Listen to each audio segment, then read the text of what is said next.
Ils sont partis dans les couloirs du temps. Salut les amis, on se retrouve une fois n'est pas coutume comme d'habitude pour un nouvel épisode des couloirs du catch, le premier épisode de la saison 2, Messiah. Yes. Comment tu vas aujourd'hui? Ça va très bien aujourd'hui. Ça fait on tourne plus tôt que d'habitude, Ouais. ça fait très bizarre. Ça fait bizarre de voir qu'il fait jour. Ouais, qu'il fait jour, ouais. En fait, on s'est réveillé de la fin de l'émission sur Triple H, ça fait 10 jours qu'on dort. Parce que comme on l'a déjà dit, on a tourné les 4 heures d'affilée, c'est beaucoup 4 heures d'affilée. Ouais, franchement, ça a été difficile pour nous. Ouais. J'espère que ça vous a plu sur la fin. En tout cas, alors on tourne le jour où la deuxième partie est diffusée. La première partie a superbement bien marché. Ouais, elle a excellemment bien marché, on vous remercie, c'est vraiment la vidéo qui a le mieux marché de la chaîne. Voilà. Et on est content parce que c'est ce qu'on voulait, Ouais. d'amener le climax, la fin de la saison 1, que ce soit la vidéo qui marche le mieux, et on est content. Et surtout, comme je dis dans l'émission, lâchez-vous dans les commentaires parce que même un petit commentaire, un petit truc, un j'aime, tout de suite, je vois comment la vidéo sur Triple H a été proposée ensuite. Donc c'est très important pour nous parce que c'est ce qui nous fait grandir et ça nous fait gagner des nouveaux abonnés. Et une fois qu'on arrive à 100 abonnés, à la fin de notre road to WrestleMania pour nous, si on arrive aux 100 abonnés assez rapidement, je rechange tout le setup. Je rachète micro, je rachète tout pour que ce soit plus audible pour vous, les amis. Il s'engage, hein. Je m'engage. Alors, petite chose très vite avant de commencer cette émission qui sera un petit peu plus chill parce que justement, je voulais commencer cette deuxième saison à propos de Rey Mysterio. Mais Rey Mysterio, ça va être une émission un peu plus compliquée à tourner. Dense. Très dense. Donc j'ai décidé de refaire qu'on refasse un petit pot pourri avec 17 faits comme on avait fait il y a quelques semaines qui avait bien marché. Ouais, du coup, je te coupe, il dirait Mysterio, mais c'est les retombées de la bande des héros. Exactement. Donc, avec une grosse partie sur les Mysterio. Exactement. Et du coup, je me suis dit, non, comme on sort sur une grosse double partie sur Triple H, je voulais reprendre la deuxième saison sur quelque chose d'un peu plus tranquille. Et je vous cache pas, les amis, ce concept qu'on avait fait la dernière fois, j'ai beaucoup aimé. C'est parce qu'il y a que Thomas qui a travaillé, en plus, donc moi, je découvre, comme vous, les questions de la soirée. Messiah ne sait pas du tout de quoi on va parler, et ça j'aime bien. Alors bon, je vais quand même demander s'il pouvait me parler sur certains sujets, pas non plus qu'il y ait des blancs. Je t'avais demandé sur certains points si tu pouvais me... En fait, calé. il me pose juste des questions un peu vagues. Voir s'il est calé. Voir, je suis calé. Mais bon, en général, je suis pas trop inquiet sur ça. Dernière petite chose, il y a, suite à des demandes qu'on a eues de quelques abonnés, parce qu'il y en a un qui me l'a demandé vraiment dans les commentaires, mais on me l'avait demandé aussi. Il y a une chaîne Spotify de la chaîne des couloirs du catch pour l'écoute un peu plus podcast, si vous préférez. Pour l'instant, il y a uniquement la DX et Rob Van Dam qui sont disponibles, et vous pouvez trouver les liens de ces vidéos dans le descriptif de la vidéo. Je sais pas si c'est clair ce que je viens de dire. C'est clair. C'est clair, merci. En fait, dans les vidéos dédiées de l'épisode, voilà. En fait, il y a le lien Spotify. Avec. Voilà. Et lorsque j'aurai mis toutes les vidéos, je ferai certainement, là je vais être en congé une semaine là bientôt, je vais certainement profiter pour uploader toutes les vidéos sur Spotify, et je ferai une petite vidéo en solo pour dire que voilà, tout est fait et que vous pouvez aller retrouver pour l'écoute en podcast si vous préférez. C'est cool. Et pour une fois, c'est moi qui vais le dire avant toi. Vas-y. Les amis, continuez de nous faire grandir. Donc, lâchez des commentaires, mettez des j'aime, mettez la cloche. Oui, parce que... Vas-y. Et aussi, sur la vidéo sur Triple H qui a excellemment bien marché, comme on a dit, plus de 60% qui ont regardé la vidéo ne sont pas abonnés. Donc, abonnez-vous, ça nous fera grave plaisir. C'est gratuit. C'est juste un petit clic. Et pour nous, en fait, c'est énorme parce qu'il faut se dire que chaque nouvel abonné, ça oblige, entre guillemets, YouTube à reproposer les vidéos. Les autres vidéos, en fait, chaque fois qu'il y a 1, 2, 3, 4 nouveaux abonnés, moi je vois que les autres vidéos, les anciennes, elles repartent de l'avant. Il faut se dire que notre première émission sur Rob Van Dam aujourd'hui, elle est à plus de 170 vues. Donc, c'est une vidéo qui normalement dans l'algorithme YouTube était morte. Elle a 5 mois, elle n'existerait quasiment 3 mois, pardon. Elle n'existerait plus. Là, avec les nouveaux abonnés, toujours à notre échelle. Du coup, à notre échelle, notre chaîne continue de vivre quand vous la faites vous vivre aussi. De toute façon, c'est nous qui la faisons, mais c'est vous qui la faites vivre. Donc, je t'ai volé un peu ta gimmick. Je suis content, c'est bien. Pour une fois, c'est toi. Voilà. Bon, les amis, on commence. J'ai choisi 17 faits. Mais ça y est, il n'y a pas le bol parce que malheureusement mes chats ils ont fait des saloperies avec mes affaires informatique. Saleté de chat, ils ont pissé là-dedans donc j'ai dû tout jeter. C'est pas une blague. Anecdote d'insider. C'est pas une blague. Donc du coup, j'ai préparé un petit focus un petit peu comme au loto avec les numéros. Un bingo. Voilà. En un momo, en deux mots momo. Je vais piocher le numéro, je te dis le sujet et je te laisse t'inspirer. Et j'aime bien le principe du bingo parce que ça rappelle la salle mythique de la ECW qui est le bingo. Voilà, j'ai fait exprès. Voilà. Non, c'est pas vrai. Bon, c'est parti. On y va pour le premier numéro. C'est parti. Allez, c'est parti. Alors, le premier numéro, ce sera le numéro 4. Alors, c'est une question qui est souvent revenue d'un de nos abonnés. Je suis content que tu en parles. Par contre, je vais te demander de faire un peu court, pas partir trop loin parce que je pense qu'on fera une émission dédiée complètement là-dessus. C'est sur le rip-off de la ECW à la WWE. Le rip-off à partir de 2006. Voilà. Pourquoi? Alors, il y a énormément de gens qui disent que c'était vraiment à chier. Et j'aimerais bien que tu me dises un peu ton avis et pourquoi il y a eu ce rip-off. Je vais commencer juste par dire une chose. On va faire de la pub pour quelqu'un qui est bien plus connu que nous et qui est limite la personnalité de catch français la plus connue d'entre nous, c'est Christophe Ajus, qui a sa chaîne YouTube et qui a tout retracé avec son meilleur ami. Donc au début ils étaient 3, ils ont fini à 2 et ils ont retracé vraiment tous les épisodes. Non mais moi le souci c'est que la personne qui nous a posé cette question, elle est justement pas très fan de l'univers d'Ajus et elle voulait avoir notre avis et principalement ton avis. Je vais un peu développer. Donc l'idée de base est bonne parce qu'en fait ça faisait, mais en même temps il y a une petite théorie du complot que je vais énumérer dans ce truc-là. C'est il y a toujours eu des chants UCW. En fait, c'est un truc qui fonctionne. Les gens avaient envie de voir du hardcore, machin, toujours dans les arènes. Dès qu'il y a une table qui sort, tout le monde est fou. C'est peut-être les fans les plus fidèles, par contre, ceux de la ECW. Ah oui, de la ECW originale, c'est vraiment le mot fan, mais fanatique. Ouais. C'est vraiment le mot pour ces fans-là le moins galvaudé. De les appeler fans, c'est pas galvaudé vraiment. En fait. Ouais. Parce que c'était des ultra vocaux, ils étaient là toutes les semaines dans le bingo hall, comme on disait, il y avait des fans qui étaient là tout le temps. Et en fait, c'était là, c'est vraiment, comme on dit, des smarts. C'est vraiment des gros smarts. Donc du coup, c'est des gens qui connaissaient les backstage, qui avaient regardé beaucoup de catch, et en fait, la ECW leur donnait vraiment ce qu'ils voulaient, quoi. Polyman a vraiment surfé sur ce qu'il fallait. Il a mis un coup de pied dans la fourmilière à l'époque. Et puis il relance en quelle année? 2006 cette il relance en 2006. Je précise que il y avait Polyman qu'on a mis à la télé, mais que c'était pas lui le créatif. Et c'est pour ça ce qui va amener sur son licenciement après Dismember, j'avais déjà dit. Mais je veux juste te poser des questions un peu pour un peu contextualiser. Elle arrête en quelle année la vraie ECW? La vraie, c'est avant l'invasion et tout ça. Donc 2000-2001 à peu près. Ouais, c'est ça. Après, je sais qu'il y a eu l'invasion, donc on a eu une équipe ECW, donc finalement c'était toujours présent.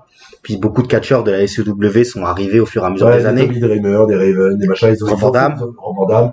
Après, comme on a dit, il y a des mecs qui ont réussi à sortir de cette image aussi de leur fédération de base. Mais c'est-à-dire que on est quoi? On est en 2006, on est 5 ans après la fin de la ECW. C'est pas beaucoup finalement. Les fans sont encore là. Oui. Les fans. Mais en fait, le truc, c'est ce qui a ramené ça, c'est aussi l'année d'avant. Qu'ils ont fait ils ont voulu faire un pay-per-view hommage, je sais pas pourquoi ils ont décidé de faire ça. One Night Stand, c'est le One Night Stand 2005, qui est exceptionnel. Très bon pay-per-view. Ouais, qui est vraiment exceptionnel. Et qu'en plus, Rob Van Dam était dégoûté de pas y participer aussi, ça joue.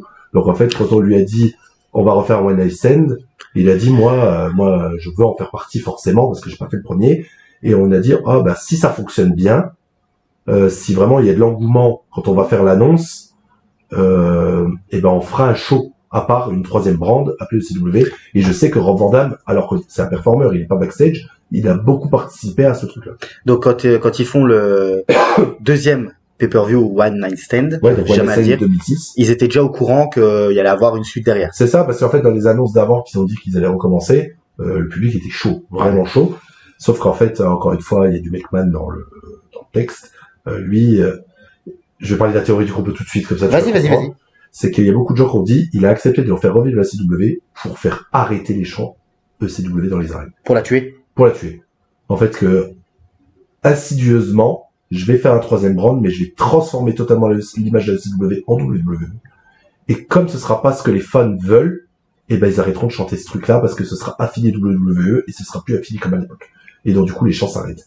Et, ça a marché. Si la théorie du complot est vraie, parce que là, c'est des gens qui ont fait des hypothèses, c'est vrai, il y a beaucoup moins de chants ECW après la ECW. Moi, je me rappelle qu'il me semble qu'il y a des pay-per-view ECW où il y a aucun match hardcore, par exemple. Mais tout le temps. En fait, t'as le début de l'ère. Regarde le ECW, donc Rob Van Dam qui devient champion. On met le titre ECW. On est sur, ils ont eu un contrat sur la chaîne Sci-Fi, je rappelle.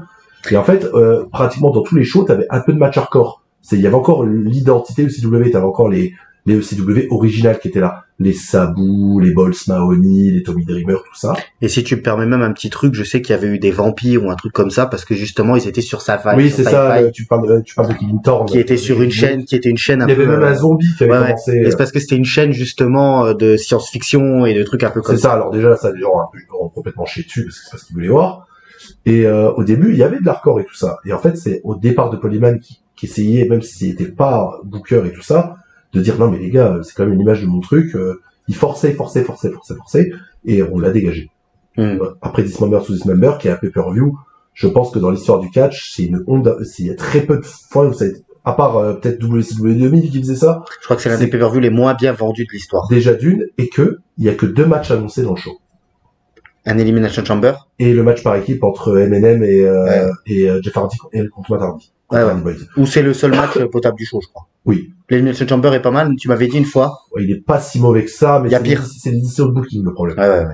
Et en fait, tout le reste du show, on sait pas. Ça a été décidé dans le show. Donc, les gens, ils allaient pas payer le pay-per-view. À l'époque, c'était payé le pay-per-view aux États-Unis. On va pas payer $50 le pay-per-view alors qu'on savait pas ce qu'il y a dedans. Ouais. Donc, franchement, je me mets à la place des Américains, c'est normal, quoi. Alors ensuite, ça a duré combien de temps, Mais ça n'a pas duré longtemps, ça a duré 3 ans. 3 ans quand même. Ouais. 3 ans quand même. C'est le durée du deal Sci-Fi, en fait. Ils ont été jusqu'au bout du deal. Ouais, c'est à peu près ça, ouais. C'est à peu près ça. Et puis au bout d'un moment, ça avançait plus aussi. C'est qu'en fait, ils ont réussi, donc après Dismember to Dismember, on est arrivé dans on va dire l'ère McMahon Bobby Lashley. Donc du coup, là, vraiment, il a mis un coup là, c'est pour ça que je dis que la théorie du complot, elle est plausible avec le titre. Voilà, elle est plausible, c'est parce que le gars se bat dans le show. Donc lui, il se dit, de toute façon, c'est un nom, donc du coup, il va faire vendre. Il savait que les shows étaient regardés quand il était là. Et en fait, du coup, il prend le titre CW, il machin, donc vraiment, c'est à moi. Le CW, la vraie CW n'existe plus, en fait. Et après la période Bobby Lashley, tout ça, on est reparti sur un truc qui est devenu une branche de développement, en fait. C'est NXT avant NXT. NXT avant NXT, ouais. Tu avais même dit dans une de nos vidéos précédentes que les catcheurs, certains gros noms qu'ils avaient décidé d'envoyer là-bas pour aider, ne voulaient pas y aller. Pratiquement tous, ils ont vu ça comme une relégation. Donc, Chris Benoit, Matt Hardy, après, on va dire les vieux de la vieille, je pense qu'ils en sont contentés, genre les Fifinés. Marc Henry, j'ai pas entendu comme quoi il disait qu'il était dégoûté, mais je pense qu'au fond de lui, tu passes quand même de Raw ou de SmackDown. Surtout qu'avant, il était en rivalité contre le Taker à SmackDown et il passe à l'ECW quand même. Donc ça fait mal. Oui, et puis Sci-Fi, c'était pas non plus un gros réseau. Non, c'était pas ultra regardé. Par contre, ils sont restés stables sur leurs audiences. Ok. En fait, quand on regarde, c'était pas si désastreux que ça. D'accord. C'est que en fait, pendant les 3 ans, ils sont restés plus ou moins stables dans leurs audiences. Ouais, donc du coup, mais c'est vrai que cette théorie du complot, j'aime bien. C'est vrai que maintenant, quand tu te dis que c'est fort probable, surtout que c'est pas le genre de McMahon de faire ça. Non. Et ils ont réussi quand même à faire des trucs sympas. Donc dans la nouvelle, on va dire justement, je t'avais dit le règne de Marc Henry qui est très bon, le règne de Matt Hardy qui est bon, de créer des stars qui n'ont pas forcément marché mais qui ont été marquantes quand même. Genre Jack Swagger, ça a marché mine de rien. C'est très difficile. Mais quand on regarde dans le long de sa carrière, ça a été un mec qu'on n'aurait pas dû envoyer main event si vite, mais qui a été un mid-carder, on va dire potable tout le long, quoi. Moi, le souvenir que j'ai de là, c'est à WrestleMania. Je l'avais dit d'ailleurs dans la vidéo sur. Oui, mais ça c'est la période d'avant, du coup. Un petit peu avant. Oui, quand t'as les originaux. C'était encore les originaux, les anciens. Pareil, le New Breed, il fallait les faire gagner, c'était que des jeunes. Oui, bien sûr. Et non, tu les fais perdre. Voilà, CM Punk, il a fonctionné, hors de la CW. Mais CM Punk, il aurait fonctionné, je pense, quoi qu'il arrive. Malgré ce qu'ils ont essayé de lui mettre dans la tronche, il a fini par fonctionner quand même. Le mec avait tout, quoi. Ouais. Et surtout que le mec avait la niaque. Ouais. Donc forcément, ça joue. Mais il y a des mecs, tu vois, Johnny Nitro, de devenir John Morrison là-haut, ça l'a bien aidé. Ouais. Il y a The Miz qui a commencé là-haut, donc c'était sympa leur équipe. Kofi Kingston, il est pas resté longtemps, mais il a commencé là-haut. Sheamus aussi. Ah, c'est vrai, il a commencé là-bas? Ouais, il a commencé là-bas, et lui, il a été très vite, hein. Il est resté même pas 4 mois, je crois, 4 ou 5 mois. Ouais, en fait, il s'en servait vraiment comme NXT aujourd'hui. Comme NXT aujourd'hui, beaucoup moins développé. Oui, parce qu'NXT aujourd'hui, c'est vraiment une troisième branche. Beaucoup de flop, et ça a amené au retour de Christian, qui en vrai, ça, du coup, moi, je l'ai vu quand ils ont retracé, c'est un flop total, en fait. D'accord. Vraiment, son retour de A à Z, en fait, ils ont voulu, j'en avais l'impression qu'ils avaient envie de le punir. On n'en parle pas trop parce que Christian, il aura son émission prochainement. Ouais. Et le dernier champion, c'est dans une rivalité interminable, justement, entre Christian et William Regal, et qu'en fait, le dernier champion devient Ezekiel Jackson. Ils y croyaient, Ezekiel Jackson, à l'époque. Physique de ouf. Mais par contre, très limité dans le ring, et derrière, il y a eu de la merde avec The Core et tout ça. Et ça finit comment, la ECW? En fait, il y a un truc... en fait, c'est Ezekiel Jackson qui devient champion en battant Christian. Et ça finit. Et c'est terminé. Ok. Vraiment, et après, tout le monde est dispatché dans les rosters. Ouais, c'est ça. Et en fait, il y a rien, en fait. Ok. Et ils ont même pas, et en plus, ça a mal été fait, quoi. Ils ont même pas fait revenir des anciens, des machins. Ils auraient pu faire un un show hommage CW et tout. Pas du tout. Rien du tout, ouais, c'était, allez hop, on bazarde. Le show TV, je pense, il devait être fini. Oui. Et puis on passe au Bah, de toute façon, le truc qui arrive juste après, c'est le premier NXT où c'était la télé-réalité. Ah oui. Où t'avais un catcheur vétéran entre guillemets avec un jeune loup, ouais. Et c'est ce qui amènera la Nexus. Ah bah c'est parfait. Voilà. Je pense qu'on peut s'arrêter là pour ce premier point. Bah ça va même durer plus longtemps que ça, je pense. Non, c'est bien, c'est ce que je pensais. T'as fait 10 minutes, c'est ce que donc, j'espère que c'est Ryan, c'est ça? Ouais. J'espère que j'ai répondu on va dire donner notre avis et que ça te convient, quoi. Et puis de toute façon, si on pourra peut-être un jour en parler un peu plus longuement, vraiment complètement, mais c'est pareil, c'est difficile nous aujourd'hui de nous retaper tous les shows de la ECW, c'est compliqué. Niveau du temps, c'est difficile les amis de retaper autant de trucs et en vrai, ce sera peut-être la perte de temps. Si tu veux qu'on fasse un truc comme ça où il faudrait se retaper toute une année ou tout un truc pour que ce soit vraiment rigolo, ce serait la WCW. Oui, là, oui. La fin de la WCW, si j'avais du temps, j'irais me taper les épisodes de Rousseau. Ah oui, mais faut qu'on gagne l'auto pour ça, parce que... Et sous Xanax aussi. Ouais, faut qu'on gagne l'auto pour quitter notre boulot respectif et puis faire ça à plat. Ouais, puis il faut qu'on ait plus d'abonnés, donc abonnez-vous. En fait, il y a des périodes comme ça où j'aimerais bien les regarder en détail pour comprendre, en fait. Même si je sais que ça va être catastrophique et que je vais péter les plombs. Mais j'avoue que de regarder la WCW 99, 2000, 2001, ça m'intéresse. Ouais, comprendre. De comprendre. Voilà. Parfait. Eh ben écoute, c'est super. Là, on passe au numéro suivant. Vas-y. C'est le numéro 2. Oui. Alors, t'en avais parlé aussi, mais justement, je veux que tu rentres dans les détails parce que tout le monde n'est pas au courant. D'accord. C'est à propos de la bataille royale de Mae Young. Où t'avais dit que c'était une catastrophe et que justement, il fallait pas que ça se fasse. Mais on avait juste dit ces trois mots-là. C'était pas Mae Young. C'était Fabulous Moolah. Ah, excuse-moi, je me suis trompé alors. Même si Mae Young, elle est un peu reliée à ce truc, mais elle est pas directement affiliée à toutes les saloperies qu'il y a eu. Donc c'est Fabulous Moolah, les saloperies. Oui, c'est ça. Ok, désolé pour moi. Désolé, je suis obligé de faire la blague. Donc, de base, comme t'as dit, il voulait faire une bataille royale, un hommage de Fabulous Moolah parce que c'est la femme la plus connue dans le catch et qui a le plus marché, mais c'est une escroquerie. Je vais en parler dans les détails. Et c'était pour équilibrer le fait qu'il y avait la bataille royale d'André le Géant. Et ce qui est rigolo, c'est qu'après tout le bashing que les gens se sont réveillés, ils ont dit non, mais vous pouvez pas faire ça, en fait. Vous pouvez pas faire autant de révisionnisme parce qu'on est au courant, en fait. Ouais, que Fabulous Moolah, c'est une pourriture. Ok. Donc, du coup, vous pouvez pas faire ça. Et qu'en plus, derrière, ils font, bataille royale de filles, je sais plus c'était quoi le titre. Mais par contre, le design de la coupe, souviens-toi. Juste ça, je voulais juste en parler. Je me rappelle plus. Je suis désolé, les amis. On a tous dit, sur Internet, c'était ça, le trophée vagin. Ah, c'était une forme de... Ah ouais, non, mais c'était un utérus, le bordel. C'était cringe, en fait. Pourquoi vous faites ça, quoi? Faites une coupe qui a la classe. Faites pas un truc, c'est féminin, on va... Je sais, le designer du machin, il fallait lui mettre de tarte et lui dire, mais arrête. Tu mettais la main de Mae Young en or et puis ça te faisait un beau trophée. La main à coucher? Ouais. Oui, pourquoi pas. Ouais, tu vois, j'ai des bonnes idées. Ouais, non, mais alors du coup, c'était Fabulous Moolah. Voilà, retrace un petit peu, explique parce que tout le monde, ça peut-être que... Ça va prendre peut-être un peu de temps parce qu'il faut retracer quand même tout le délire. Je vais essayer d'aller assez vite. Si tu peux ne pas faire en 2 heures, ça m'arrangerait. Non, mais je vais essayer d'aller assez vite. Mais je compte sur toi. Donc en fait, Fabulous Moolah, elle a fonctionné. Il faut parler, je suis désolé, parler de quelqu'un d'autre avant elle, je suis obligé. À l'époque, le catch féminin, aux États-Unis, c'était un truc de foire. Il y a même des fois, c'était même interdit dans certains États, tout ça. Quand tu dis à l'époque, t'es en quelle année à peu près? Pour contextualiser. Dans les années 50, 60, 70. D'accord, ok. Et en fait, je crois que ça c'est les années 60. Il y avait un mec qui faisait partie de la NWA qui s'appelait Billy Wolf, qui était un ancien catcheur, mais qui a été devenu très vite promoteur, et lui, il s'est dédié au catch féminin. Donc c'était entre guillemets la première fédération de catch féminin. En fait, c'était relié à la NWA, donc la National Wrestling Alliance, donc le rassemblement des territoires. Ce mec-là, je vous le dis tout de suite, c'est une merde intégrale. C'était un mec qui profitait des catcheuses, qui était un énorme coureur de jupons, des bails un peu sales, tout ça. Mais en fait, comme les femmes à l'époque, désolé meufs, excusez-moi pour le terme, les femmes à l'époque étaient mal considérées. On est dans les années 60 aux États-Unis. Je rappelle que par exemple il y avait ségrégation et chez les femmes c'était très mal vu. Comme j'ai dit, dans des États, il y a eu des shows arrêtés par la police parce qu'elles n'avaient pas le droit de catcher. C'est pas qu'elles n'avaient pas le droit de catcher parce qu'on trouvait que c'était indécent de faire ça. D'accord, ok. Ça allait aussi loin. Et en fait, ce mec-là, il s'est marié à la catcheuse qui marchait mieux à l'époque, qui s'appelait Mildred Burke, et elle remplissait autant de salles que les grandes stars de l'époque. Parce qu'en fait, elle était invincible. Vraiment, elle gagnait tous ses matchs. C'est un peu, c'est une des premières grosses athlètes féminines. C'est un peu comme Sammartino. Ouais, c'est ça, mais du côté des femmes.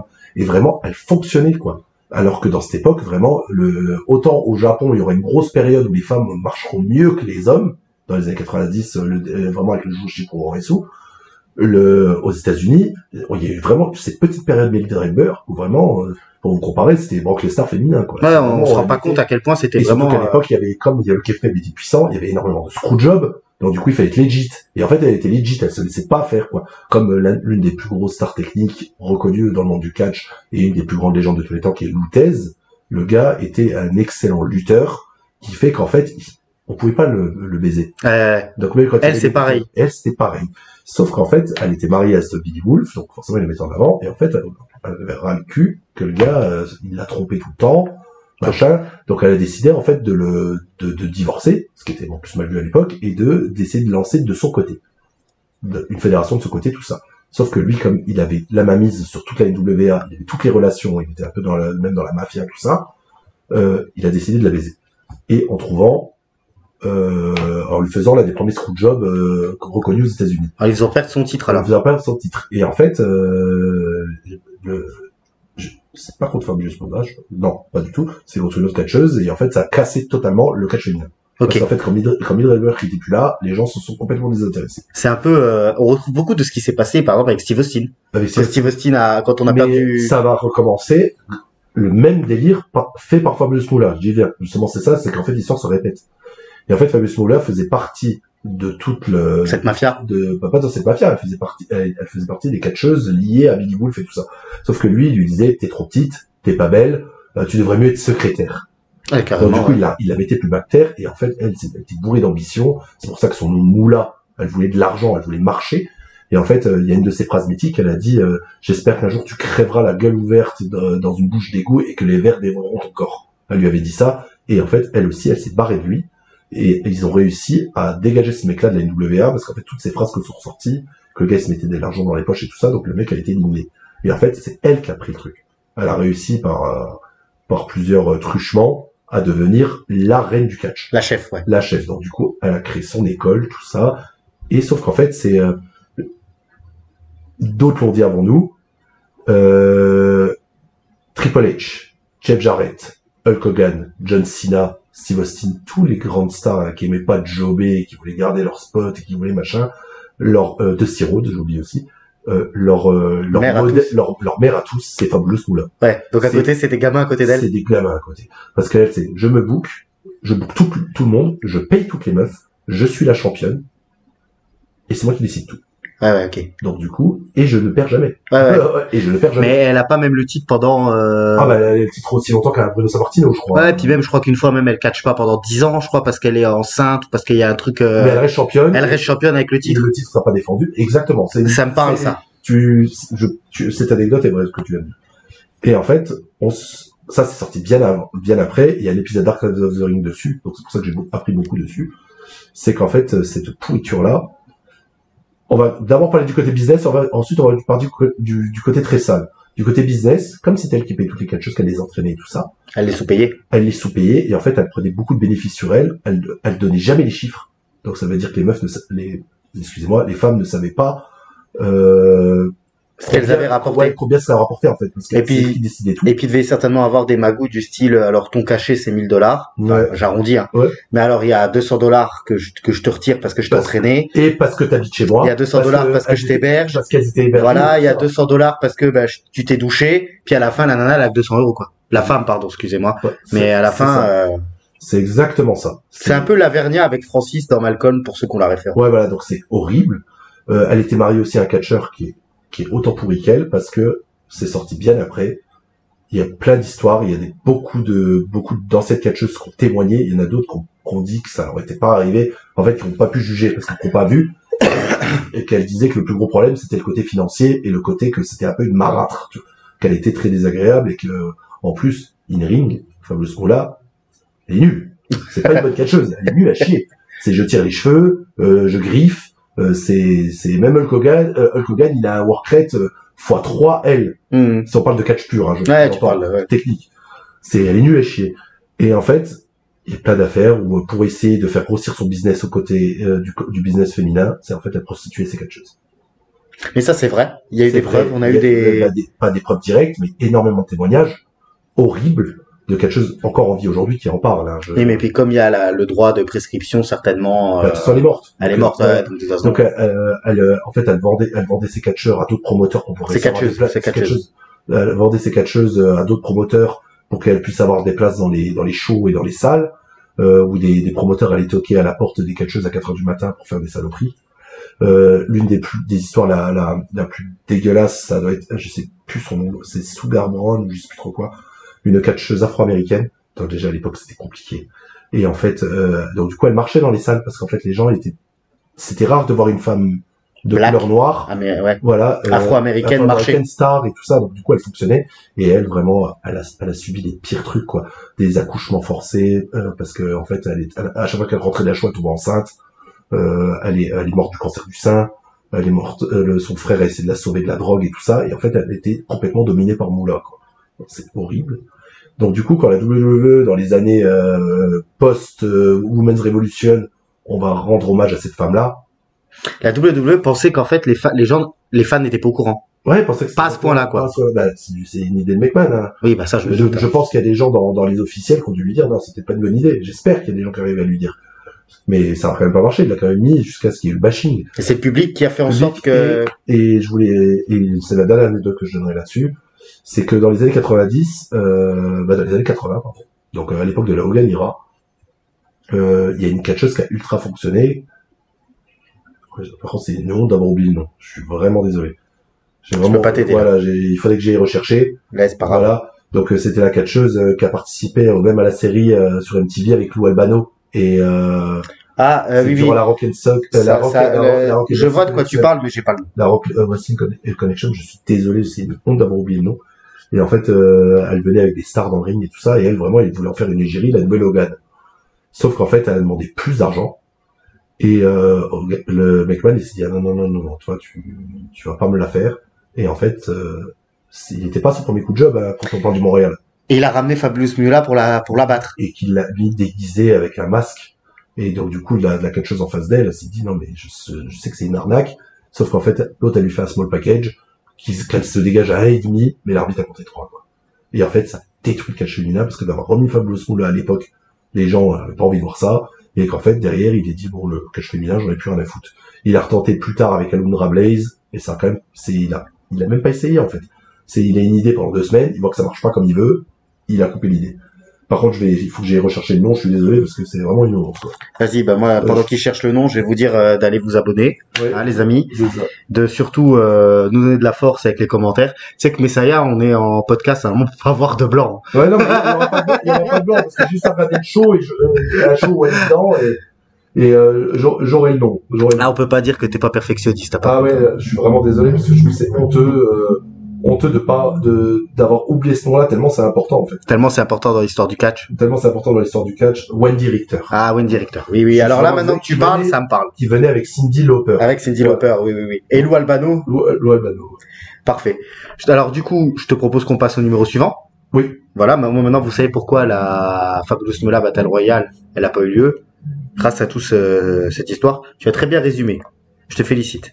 On passe au numéro suivant. C'est le premier. Alors là, je vais te demander, pareil, de faire un peu, entre guillemets, court, pas des heures, mais c'est important.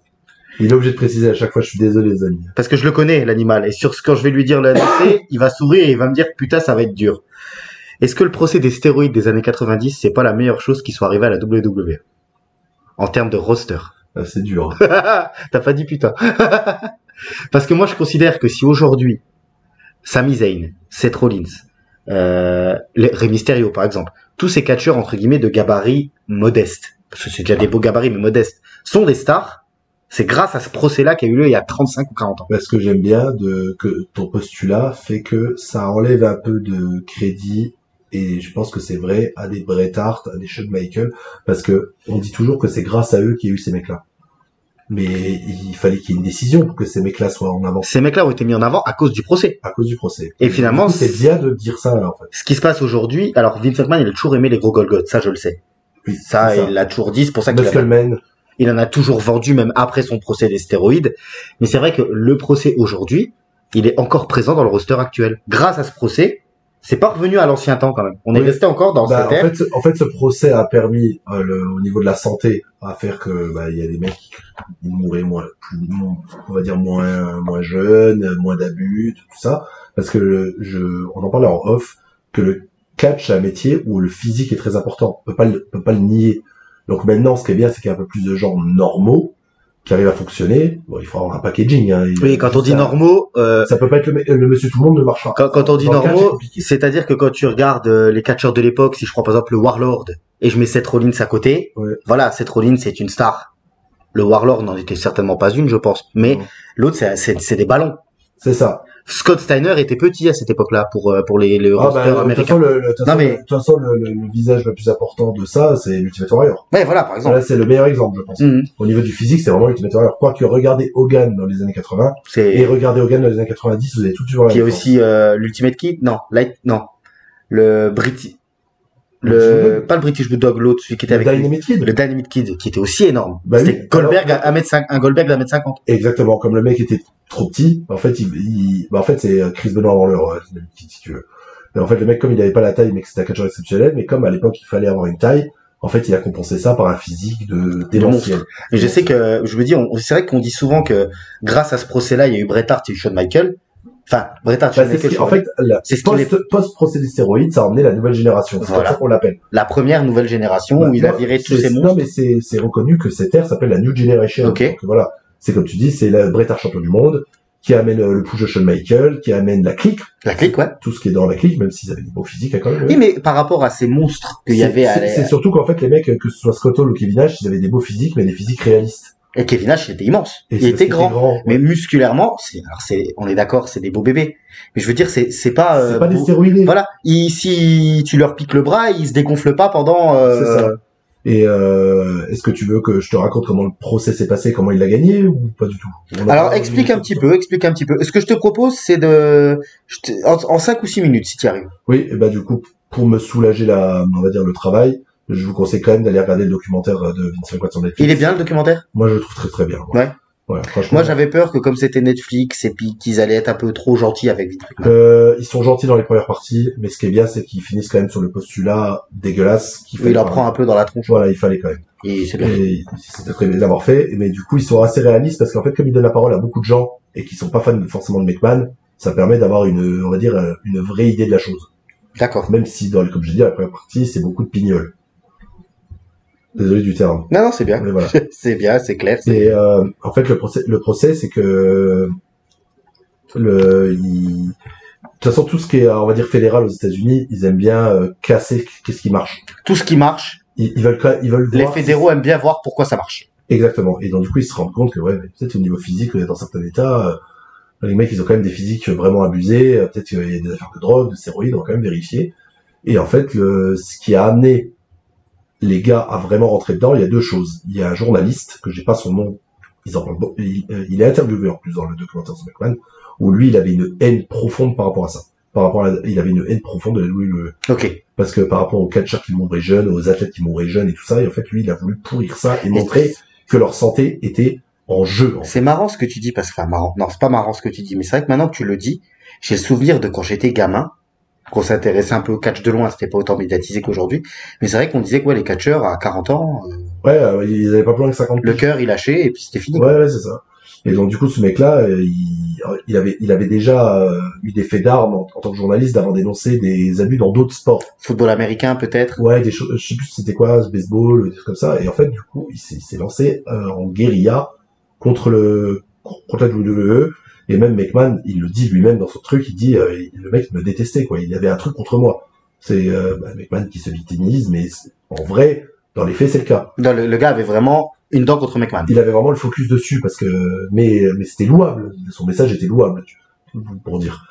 Et le McMahon, le problème c'est que dans son corps médical qu'il avait à l'époque, il avait un débile profond, qui est le docteur Zaorian. T'en as déjà entendu parler. C'est lui qui disait qu'il fournissait les catcheurs de En la fait, McMahon. c'était le vendeur de bonbons. Ouais. Voilà, c'était lui qui fournissait, qui arrivait à donner des ordonnances un peu trop violentes aux catcheurs. Et en plus, ce gars-là, ouais, il ouvrait trop sa gueule. Il vendait des stéroïdes aux boxeurs ou à d'autres sports. Et Et il il se disait- vendait comme quoi je les vendais beaucoup plus cher aux catcheurs. C'est Et moi qui comme à fournis, l'époque, le FBI Et les fédéraux commencent déjà à enquêter. Les échos sont venus très vite, et donc du coup, ils ont été arrêtés, ce mec-là. Donc le mec-là, lui, le docteur, il a mangé. Lui, il a directement été arrêté, et en fait, ça a amené à ce que les fédéraux portent plainte contre McMahon pour les stéroïdes. Ah, c'était McMahon le chef, donc pour eux, McMahon était au courant. Voilà. Voire même, il était pas contre le fait que les catcheurs... Parce qu'en plus, The Ryan, quand il se fait attraper, a dit, ouais, mais en fait, je suis pas tout seul, c'est que McMahon autorise à ce que je vende, et vend lui aussi. Oui. Et que vend lui aussi. Et en fait, le truc qui est improbable, alors c'est déjà, McMahon a fait du catch. Déjà là, il a fait de la storyline. Il venait dans les procès avec une mineure, parce que soi-disant c'était faux opéré du coup. Tout était mis en scène. Et vraiment, même quand il commentait face aux gens, c'était de la mise en scène. On voit le mec machiavélique, même dans la vraie vie. Et ce qui est ouf, ce qui lui a fait gagner son procès, alors déjà, c'est qu'il a un avocat de malade mental. Voilà, son avocat, il est reconnu, j'ai plus son nom pareil, mais c'est déjà un c'est pas le même qu'O.J. Simpson, quand même. Non, mais il aurait pu. C'est le même niveau, ouais. Ouais, c'est le même niveau. Et en France, c'est un Dupond-Moretti, quoi. Ah, ou Jimmy Cochrane. Ou Jimmy Cochrane, voilà. Parce que Dupond-Moretti... Non, mais... oui, Akitator, qu'on appelait... Akitator, voilà, c'est par rapport à cette anecdote-là. On parle pas de la politique, je parle d'avocat, moi. On surnommait Akitator quand on était dans les années 2000. Ouais, c'est ça. Voilà, l'avocat des voyous. Ouais. Et en fait, ce qui a fait gagner son procès, ça a duré très longtemps, hein, ça a duré pratiquement 3 ans de procès, quoi. Et en fait, c'est les gens qui ont insulté McMahon et qui étaient contre lui qui l'ont fait gagner. C'est ça qui est fou. Parce qu'en fait, les gens qui ont gardé le kayfabe, parce qu'il y a des old-timers qui ont voulu défendre la WWE, qui gardaient le kayfabe durant le procès. Donc ça veut dire quand même avoir le kayfabe dans le procès, c'est quand même, tu mens, voilà. Les gars gardaient leur personnage. Limite, ils gardaient leur personnage au procès. Si l'Undertaker avait été au procès, ça aurait été à mort. Voilà, c'est limite ça, voilà. C'est ça. Pour faire côté extrême, c'est ça. Et il y a, comme je dis, c'est 2 trucs qui ont fait gagner le procès. Donc en fait, c'est les gens qui ont insulté McMahon en disant, il m'a vendu des stéroïdes, c'est un connard, il m'a viré. Oui, mais en fait, c'est quoi la raison? C'est vrai, vous avez des preuves qu'il vous a vendu? Non, c'est juste un connard. En gros, c'est ça, quoi. Il n'y avait pas de preuve directe. Il n'y avait pas de preuve directe. Et en fait, les mecs, en fait, ils essaient de se faire venger de s'être fait virer. Et en fait, les juges, les jurés, ils se sont dit, ouais, non, c'est pas crédible, tout ça. C'est pas crédible. Et le truc qui a achevé le machin, et pourtant, lui, il a menti aussi, c'est Hogan. Alors, moi, tu vois, je me rappelle que gamin, il y avait une exhibition sur Paris Première, où justement, c'était Hollywood Story. Et j'avais vu une émission justement qui parle alors on est début des années 2000, hein, ouais. Peut-être même fin des années 90, t'as une émission sur ça. Et la dernière phrase de cette émission, tu vois, ça m'a marqué, hein. Ouais. C'est, je suis content d'avoir gagné le procès, mais je regrette qu'Hogan ait menti. C'est ce que Vince McMahon avait dit dans cette émission-là. Et ben c'est vrai, parce qu'en fait, Hogan, il y avait les fédéraux qui étaient le voir, parce que lui, il a fait perdre sa carrière aussi, dans ce procès-là. Et ils lui ont dit, on te donne l'immunité, mais par contre, tu racontes tout, et tu défonces tout. Et en fait, à l'époque, même s'ils étaient déjà plus dans la même fédération, il était déjà plus là, il était déjà à la WCW, Hogan. À la fin du procès. Ouais. Parce que peut-être que quand le procès commence, le Hogan, il est encore là. Ouais, voilà, ça doit se jouer. Et en fait, même si les deux dans le business, c'était pas lui en voulait, mais Hogan aussi le détestait. En fait, on va sortir la phrase de Hogan, brother. Pour lui, c'était son frère. Il a pas trahi Vince. Il l'a pas trahi. En fait, dans les pires moments, il l'a pas trahi. Et pourquoi alors McMahon dit je regrette que Hogan ait menti? Parce que ils sont discutés avant. Hogan lui a été honnête, il lui a dit, moi, tout ce que les fédéraux me proposent. Voilà, si je dis la vérité. Et en fait, Vince McMahon, il a dit, dis la vérité. Il a dit, vas-y, dis tout. Dis tout, si ça te sauve ta carrière, dis tout. Vince était prêt à se sacrifier pour Hogan. Non, parce qu'il savait que lui, en ayant toute la vérité, il pouvait gagner. Malgré la vérité d'Hogan, il gagnait quand même. Il savait qu'il pouvait gagner, parce qu'en fait, dans la vérité, Hogan n'aurait jamais dit que McMahon vendait, parce que c'était pas vrai. Ouais. Ils allaient ensemble à la salle, parce que McMahon, vous savez qu'il est aussi, il en a pris, hein, dans son physique. Et qu'en fait, les deux en ont pris ensemble, on va dire, mais c'est pas lui qui lui vendait, c'est Hogan le prenait de lui-même. Voilà. Et en fait, Hogan a menti, a dit comme quoi il prenait ses stéroïdes que pour une blessure qu'il avait eue à l'épaule, que McMahon n'en a jamais pris, qu'il n'en a jamais vu vendre, machin. Et en fait, les fédéraux, ils se sont retrouvés comme des cons, parce qu'en fait, le mec a refusé son truc. Et quand il y a eu le verdict, que McMahon a été lavé de tout soupçon, ils se sont vraiment retrouvés bec dans l'eau, quoi. Ouais. Parce qu'entre les mensonges de Hogan, les gens qui avaient dit la vérité, donc en fait, en plus, c'était conflictuel, en fait. Rien n'était productif, en fait. Rien n'était productif, en fait. Il y avait rien qui est sorti. Et il est passé comme ça entre les... C'est ça, rien n'est sorti concret de ce sport. Ok. Et c'est ce qui a, par contre, il a dû, durant toute l'époque du procès, amener la nouvelle génération, ça veut dire qu'il fallait qu'il élimine le roster Bulldog, je suis désolé, je t'aime beaucoup, mais il faut que tu sois là, ou alors tu dégages, machin, tous les groupes. Ultimate Warrior. Voilà, bah, oui, mais tous ces mecs-là, vas-y, casse-toi, et puis voilà. je reprends des mecs un peu plus normal. Plus normal, et en fait, comme j'avais déjà dit dans une émission, c'est qu'il a pris le meilleur catcheur, mais par contre, il lui a jamais vraiment fait confiance, parce qu'il savait juste que c'était... Là, tu parles de Brett. Hein. De Brett, parce qu'en fait, c'était le worker parfait. Il savait que le mec, il était tout le temps là, qu'il était ultra fidèle. Donc, du coup, il a dit, je vais te le donner à toi, parce que je sais que je peux compter sur toi, mais au fond de lui, il savait qu'il n'allait pas faire une grosse star. C'est ce qui donne Yokozuna. Derrière, en fait, il a été voir la famille Samoan. Il a vu un mec à physique hors norme large de life. Il a dit, je peux pas avoir un mec musclé. Je vais prendre quelqu'un qui est très gros. Ouais. Et qui va sortir du lot, autrement que par les muscles. Exactement. Et c'est finalement, mais tu vois, c'est finalement se dire que 40 ans plus tard, ou 30 ans plus tard. Mais ce qui est rigolo, c'est que durant tout ce procès de stéroïdes, il a quand même réussi à mettre Lex Luger en avant, où c'est écrit stéroïdes sur son front. Non, le Luger, pas du tout. Mais ça, il a pu passer outre ça, parce qu'en fait, Lex Luger, il l'avait pris pour une fédération de base de bodybuilding. Oui. Et qu'en fait, Lex Luger, lui, il était reconnu comme ça. Donc en fait, lui, il avait les médecins, il avait tout ça, on ne pouvait pas, j'ai lu comme quoi, Lex Luger, on pouvait pas l'attaquer pour prise de stéroïdes. Parce qu'en fait, par rapport à son autre métier d'à côté. D'accord. Il a morflé par contre maintenant, c'était Lex Luger. Oui, bah, c'est une catastrophe. On passe au numéro suivant? On passe au numéro suivant. Très intéressant. J'ai essayé de faire le plus court. Non, très intéressant. J'espère qu'on va tirer un numéro où ce sera plus court. Alors là, on est sur le numéro 9. Ouais, tu pourrais faire une émission complète sur ça. Oh, bah, je vais essayer d'aller très vite. C'est l'utilisation bizarre de tout le run de Dolph Ziggler à la WWE. Ah, ça me fait mal au cœur. Est-ce qu'il n'y avait pas mieux à faire? Enfin, il y avait certainement mieux à faire, mais... Ah, mais non, mais c'est sûr et certain. Comment ils ont autant pu planter un mec pendant aussi longtemps? Ouais, et que le mec a accepté de tout ça, surtout. Parce que Reviens pas sur toute sa carrière, hein. On revient pas sur toute sa carrière. Le truc que je vais dire, c'est qu'au niveau du catch, en fait, je pense que ce mec-là, il aurait dû, bien avant, montrer sa personnalité et pas être le fils illégitime de Mr. Perfect et Shawn Michaels. Ouais, il aurait jamais dû ça. Par contre, c'est vrai que c'était chiant de voir le mec qui se prenait pour d'ancien catcheur. Bah, en fait, c'était pas dit directement, mais ça se voyait dans le ring. Mais quand il faisait les coups de pied, le chute film musique de Shawn Michaels en tapant du pied avant de le mettre. Ouais, non, ça c'est Shawn Michaels. Arrête. Parce que il continue de mettre des super kicks aujourd'hui parce que tout le monde met des super kicks. Oui, mais c'est resté dans sa gimmick, mais c'est juste que au niveau de son physique. Et les cheveux longs. Les cheveux longs blonds. Donc ça pensait à Mr. Perfect. Il avait les prises de Mr. Perfect. Il bumpait comme Mr. Perfect. Et comme Shawn Michaels en même temps. Et qu'il était flamboyant comme Shawn Michaels. Donc c'était un peu trop un clown. Le truc que je lisais à l'époque sur Dolph Ziggler, parce que moi j'ai toujours aimé. Je sais. J'ai toujours aimé parce que je voulais que le mec aille plus loin justement parce que c'était l'un des meilleurs catcheurs in-ring de l'époque. De toutes les générations NT1, in-ringment parlant, en fait, il est dans le top. Il est vraiment dans le top. Mais il a le syndrome de ce qu'on appelle le KO. Ouais, le create wrestler superstar, quoi. C'est en fait, c'est le mec, c'est le catcheur que tu crées dans le jeu vidéo, qui va avoir toutes les stats partout in-ring, qui va bumper partout, qui a toutes les meilleures prises de catch. Mais comme c'est le catcheur créé par un fan, il n'a pas forcément le charisme, en fait. Ouais, il va lui manquer Il lui manquait, en fait, la personnalité. Le petit facteur X. Parce qu'il a la gueule. Il l'avait le c'était un bel homme, hein. Il est toujours bel homme. Il est champion de TNA, hein. Non. Il est plus là. Non, c'est déjà Wayne Dream. Il était champion de TNA jusqu'à là. Nick Nemeth. Voilà, Nick Nemeth. Parce qu'en fait, le mec a tout.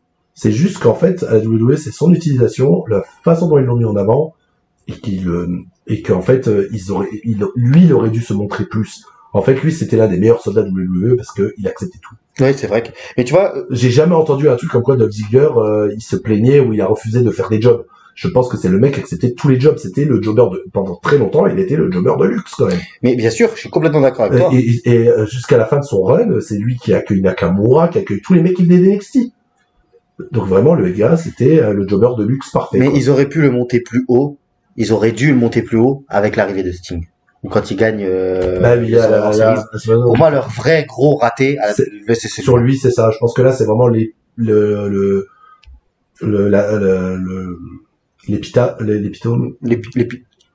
je crois. L'épitome du raté. Du raté, ouais. C'est vraiment à ce moment-là où le gars, vous lui faites confiance dans le main event, c'est lui que vous mettez à la fin, et derrière vous ne l'utilisez pas. Alors que là, il y avait vraiment, ils auraient vraiment pu en faire un... Il y avait tout à faire, même dans ses runs de heal, hein, le fait que ce soit lui qui récupère Vicky Hero après Edge, c'est une très bonne idée.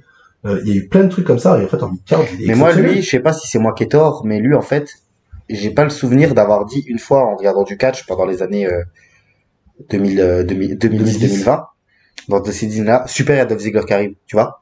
Oui. J'étais content de le voir, mais j'ai jamais été émerveillé quand je le voyais arriver. Ah bah non, parce que c'était un très bon mid-carder. Ouais, voilà, c'est ça. Mais il a, même encore maintenant, ça se voit qu'il a un potentiel d'aller plus haut. Ah, bien sûr. Parce qu'en fait, hydriquement parlant, il est exceptionnel. C'est dommage. C'est dommage, ouais. Alors. L'Asie. Oh, putain. Alors là, si t'arrives à me faire 10 minutes, je me fais curer. Le numéro 12. Franchement, moi, c'est un de mes regrets. C'est un de mes derniers gros regrets de l'histoire du catch. Je crois que c'est la dernière fois où j'ai marqué comme un porc. D'accord. J'ai même été de montrer les vidéos le lendemain à ma femme. Ok. Pour qu'elle voie l'ambiance qu'il y avait. C'est à Montréal. C'est la défaite de Sami Zayn face à Roman Reigns à Elimination Chamber. Il y avait vraiment pas moyen de faire gagner Sami Zayn. Pour moi, ils auraient dû. Ils auraient dû vraiment donner un énorme feel-good moment. Mais est-ce que tu décrédibilises pas, en fait, Non, parce que, en fait, je comprends, parce que maintenant, quand on le voit, un reign de 1000 jours sans interruption, tout ça, c'est très bien. Et que ça a été très bien fait. Même si je me répète, j'en ai marre de la Bloodline, hein, parce que ça va trop. Serpillère. J'en peux plus. Solo Sikoa qui vient s'en prendre à Cody Rhodes, non. Ouais, voilà. Pas plus encore, c'est bon, stop. Voilà, moi j'en ai marre, parce que ça va trop loin, mais à ce moment-là, c'était pas dérangeant ou limite, donnez-lui, ils auraient dû lui donner, faire croire qu'il a gagné tout ça, et le lendemain, vous dites que le match est annulé parce qu'il y a eu un truc. Ouais. Au pire, que son titre n'est pas reconnu. Au pire, vraiment, si vous vouliez garder le titre de Roman Reigns pendant 1000 jours d'affilée, vous auriez dû au moins faire ça, juste laisser les gens communier avec un Sami Zayn vainqueur. J'ai eu les larmes aux yeux. Durant l'entrée, ouais. Durant le truc, sa femme, mon premier machin. Roman Reigns qui fait le malin en disant je vais te balayer, et puis finalement le match est compétitif quand même. Et il est encore une fois niqué par la Bloodline qui vient l'aider.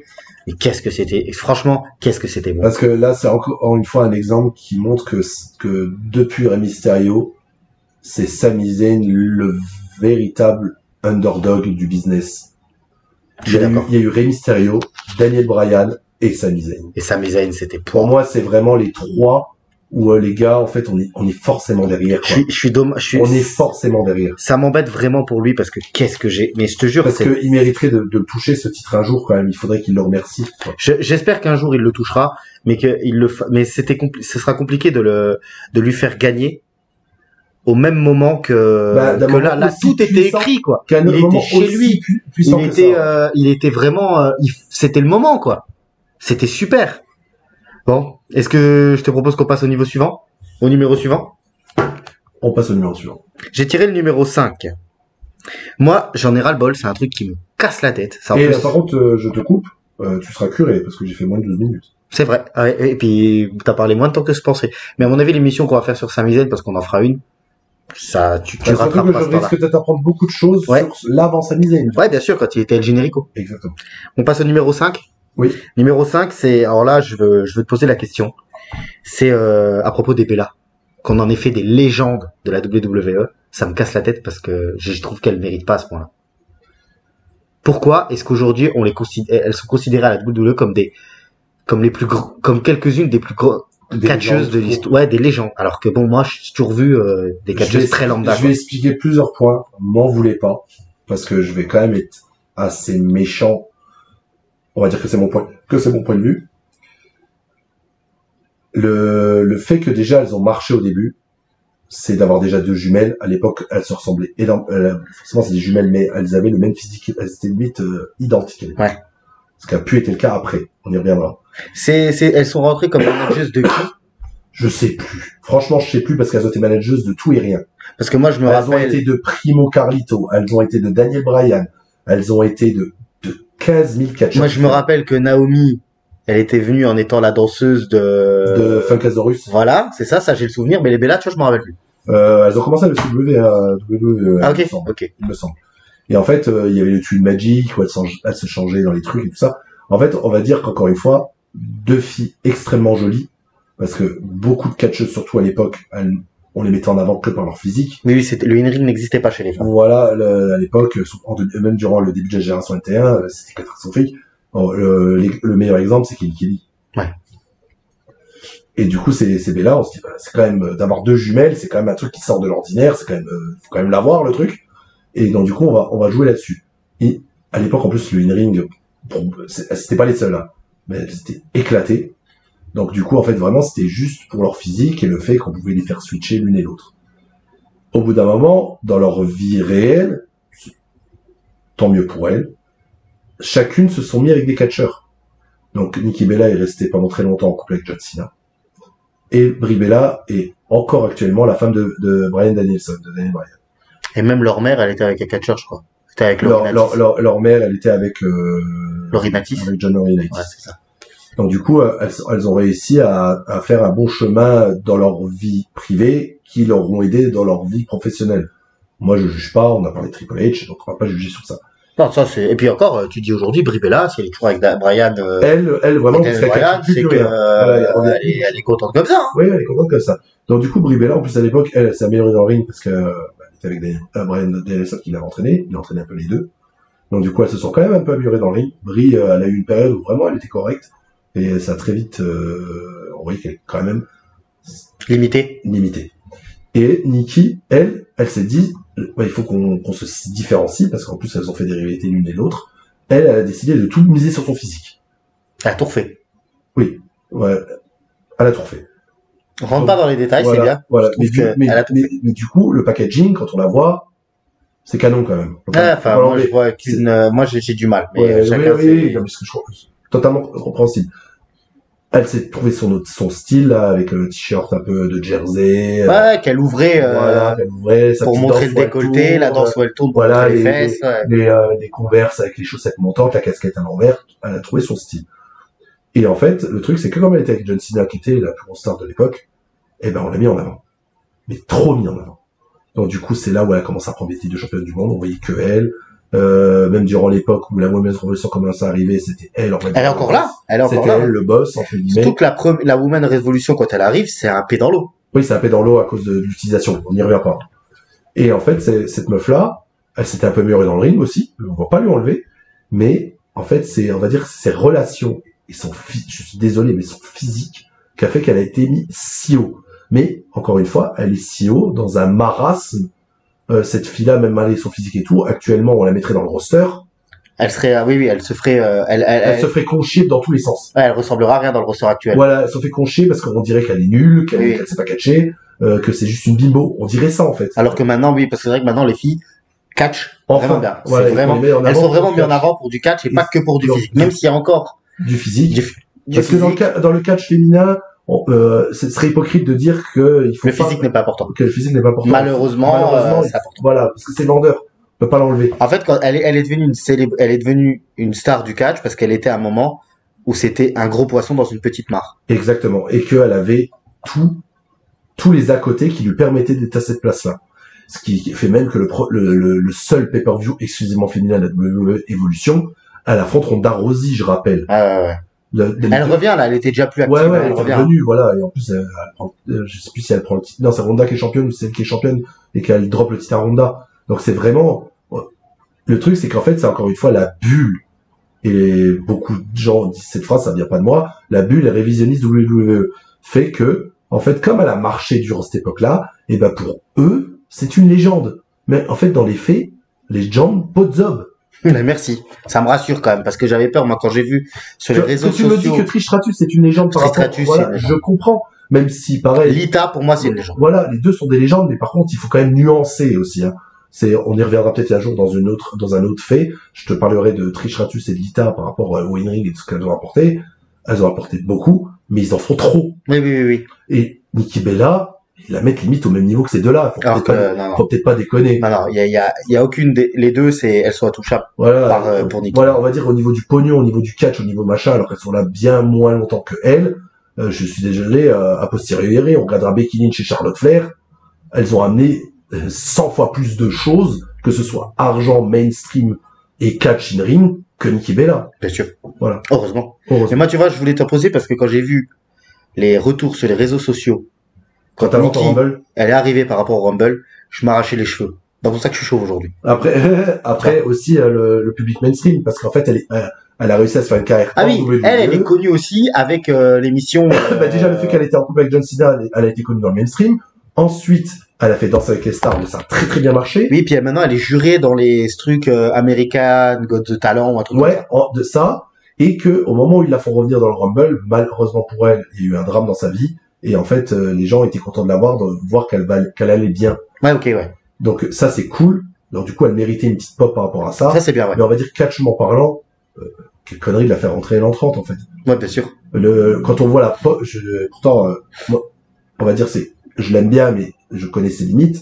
Alexa Bliss, elle aurait dû rentrer en 30. Ils auraient dû inverser. Elle aurait dû rentrer en 30. Ils auraient dû inverser, parce que quand on voit la pop que Alexa Bliss prend dans le Rumble féminin de cette année. Les gens n'attendaient qu'elle, hein. On attendait limite qu'elle, quoi. Dans le Rumble. Donc, du coup, ils auraient dû inverser. C'est même bizarre de te dire que les deux grosses pop, de ce Rumble-là, c'est elle et Joe Hendry. Oui. On se rend pas, parce que j'en ai vu, des vidéos sur ça. Ouais. C'est un truc de dingue. Oui. Alexa Bliss, les gens, presque, il aurait fallu la faire gagner. Ou alors, si tu la faisais pas gagner le Rumble, fallait pas la ramener au Rumble. Ouais, limite. Pour Alexa Bliss. Mais on passe au niveau suivant? On passe Alors là, c'est 2 salles, 2 ambiances. Hein. Alors, écoute, ce que je te propose, c'est on fait le prochain numéro, puis on fait une petite pause après. Ouais. Ça marche? Ouais, ça marche. 2 salles, 2 ambiances. Le fait d'arrêter la violence et le sang à la WWE, est-ce que c'était une bonne chose? Alors, ça revient maintenant, ça. Oui. Mais plus comme, mais je pense qu'on n'aura plus comme avant. C'est pas comme la WWE qui le fait comme à l'époque. Parce que moi je voyais, me rappelle Vince McMahon ou Shawn Michaels, c'était ou Ric Flair. En fait, oui et non. C'est une réponse complexe par rapport à ça parce que c'est un point très intéressant. C'est qu'en fait, ils n'avaient pas le choix. C'est qu'au bout d'un moment, au niveau des sponsors, parce qu'en fait, même au début, quand ils sont cotés en bourse, ils continuent de le faire. Oui, les gens oublient. Les gens ils se disent ouais, la PGRA, ça a directement arrêté. Non. C'est là où ça a décidé de totalement arrêter, c'est quand il y a Edge contre Undertaker en Hell in a Cell et qu'il va les voir et qu'il leur dit les gars, terminez le sang. À partir de maintenant, c'est fini. Et parce que le match de DX avec Big Show Vince en 2006, voilà. C'est violent quand même. Même il rentre en bourse dans les débuts des années 2000. Je l'ai dit dans l'émission sur Triple H. À chaque fois que Triple H et Shawn Michaels ils se voyaient dans un match, c'était un bain de sang. Ouais, c'est vrai, tu l'as dit. Et puis c'est le sang, ils y allaient comme des sagouins. Donc, au bout d'un moment, ils ont plus le choix parce qu'en fait, au niveau des sponsors de vendre des jouets, Mattel, des pubs comme des sneakers, des machins comme ça, des grosses marques aux États-Unis, il fallait un produit lisse. On avait mis John Cena en tant qu'égérie. Il y avait plus besoin. John Cena, on a mangé aussi. Ouais, moi je me rappelle quand Edge devient champion contre lui pour son premier titre avec la mallette. Le caching, ouais. Il est pas en sang, John Cena? Bah, la sortie des Message Chamber, il est en sang. Il est en sang, hein. Mais en fait, très graphique. Ils sont passés et encore une fois, ça rentre dans le truc qui fait qu'ils n'avaient plus de concurrence, plus rien. Ils se sont dit, on va repartir un peu comme dans les années 80, pas vraiment, mais en fait, comme on touche beaucoup plus les enfants, qu'on a envie de toucher toutes les familles, on n'a pas envie que notre produit soit trop PG-13, quoi. On veut qu'il soit, si, PG-13. On veut qu'il soit pour les enfants. On veut qu'il soit édulcoré. Édulcoré. On veut pas que ce soit pour les adultes, des machins comme ça. C'est pas Bret Hart qui avait dit que justement, avec mes enfants, je peux plus trop regarder la WWE en 97. Parce que ça, c'était la première contre Shawn Michaels avec la DX, ouais. Ouais, parce qu'ils montraient leur cul, et puis parce qu'il y avait du sang à tous les trucs. Voilà. Donc, du coup, en fait, c'était pas du tout pour protéger les catcheurs. Enfin, absolument. C'est surtout des raisons de business. C'est uniquement des raisons de business. Donc, du coup, en fait, dans les raisons de business, je vais te dire que c'est une bonne chose pour eux. Ouais.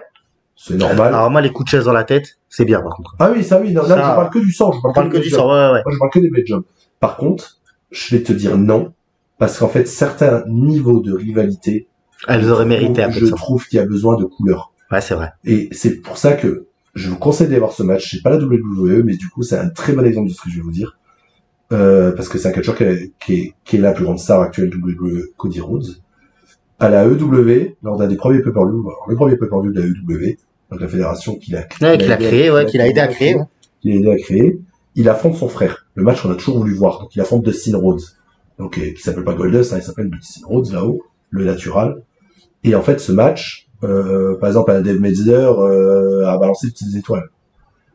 Mais il est reconnu par tout le monde, tous ceux qui l'ont vu, comme un match exceptionnel. Et en fait, c'est vraiment un match exceptionnel parce que les deux son frères se connaissent très bien, que le match raconte une histoire dans le match et tout ça. Mais s'il n'y avait pas eu le sang dans ce match-là, parce que c'est un match vraiment hommage aux années 80, hommage à la WCW, hommage à Dusty Rhodes. Donc, c'était des matchs où Dusty Rhodes, c'est une limite à chacun de ses matchs, si tu veux. Il y avait besoin de couleur parce que ça racontait l'histoire. Si t'enlevais le sang de ce match-là, ça aurait pas eu la même, on n'en parlerait plus aujourd'hui. Ça aurait pas eu la même portée. Il aurait pas eu la même portée, je pense qu'on en parlerait plus aujourd'hui. D'accord. Il y a des matchs où il y a vraiment besoin de cette couleur. C'est vrai que des fois ça manque un peu. Voilà, là, on va parler WWE d'un truc très récent. Comme maintenant, ils se permettent de le faire une fois de temps en temps. S'il n'y avait pas eu Drew McIntyre dans les Hell in a Cell, s'il n'y avait pas eu de sang. Ouais, ça aurait pas été bien. Ça aurait pas été. Je sais aussi, moi, je vais partir dans le passé. Ouais. Quand il y a, Stone Cold avec Bret Hart. où Stone Cold est en sang pendant la prise de finition, Pendant le sharpshooter. dans le sharpshooter, où justement, là, on était déjà, à l'époque là, il y avait une politique sans sang pendant quelques Oui, années. oui, il avait essayé. Où là, justement, le sang sur la gueule d'Austin en train de souffrir dans la prise, c'est une image mythique. ou même Vince McMahon quand il a son regard de démon et qu'il est en sang dans certaines de ses rivalités, Oui, c'est quand même super. mais bien sûr, bien sûr. Pour moi, le sang, il en faut la petite dose et ne pas abuser. C'est vrai que par moments, ça a été trop loin. Ça a été trop loin. Bah, tu parles de McMahon, il y a un de ses blade jobs, je crois que c'est dans sa rivalité contre Zach Gowen, où en fait, ils sont obligés d'arrêter le segment. Oui, parce que le sang pisse. En fait, ouais, de son front, ça fait un filet Comme un robinet, ouais. C'est horrible à voir. C'est horrible. Quoi. C'est comme je sais qu'aussi il y avait eu après on finira sur ça avec ce sujet, je sais qu'il y avait eu pas mal de soucis aussi avec le Taker, Orton et Bob Orton. Parce qu'ils ont fait saigner Bob Orton. Et Bob Orton, il avait l'hépatite, je sais plus laquelle, et le Taker, il était un peu pas joie. Ouais, il était pas joie, ça craint quand même. Ouais, ça je suis d'accord avec toi.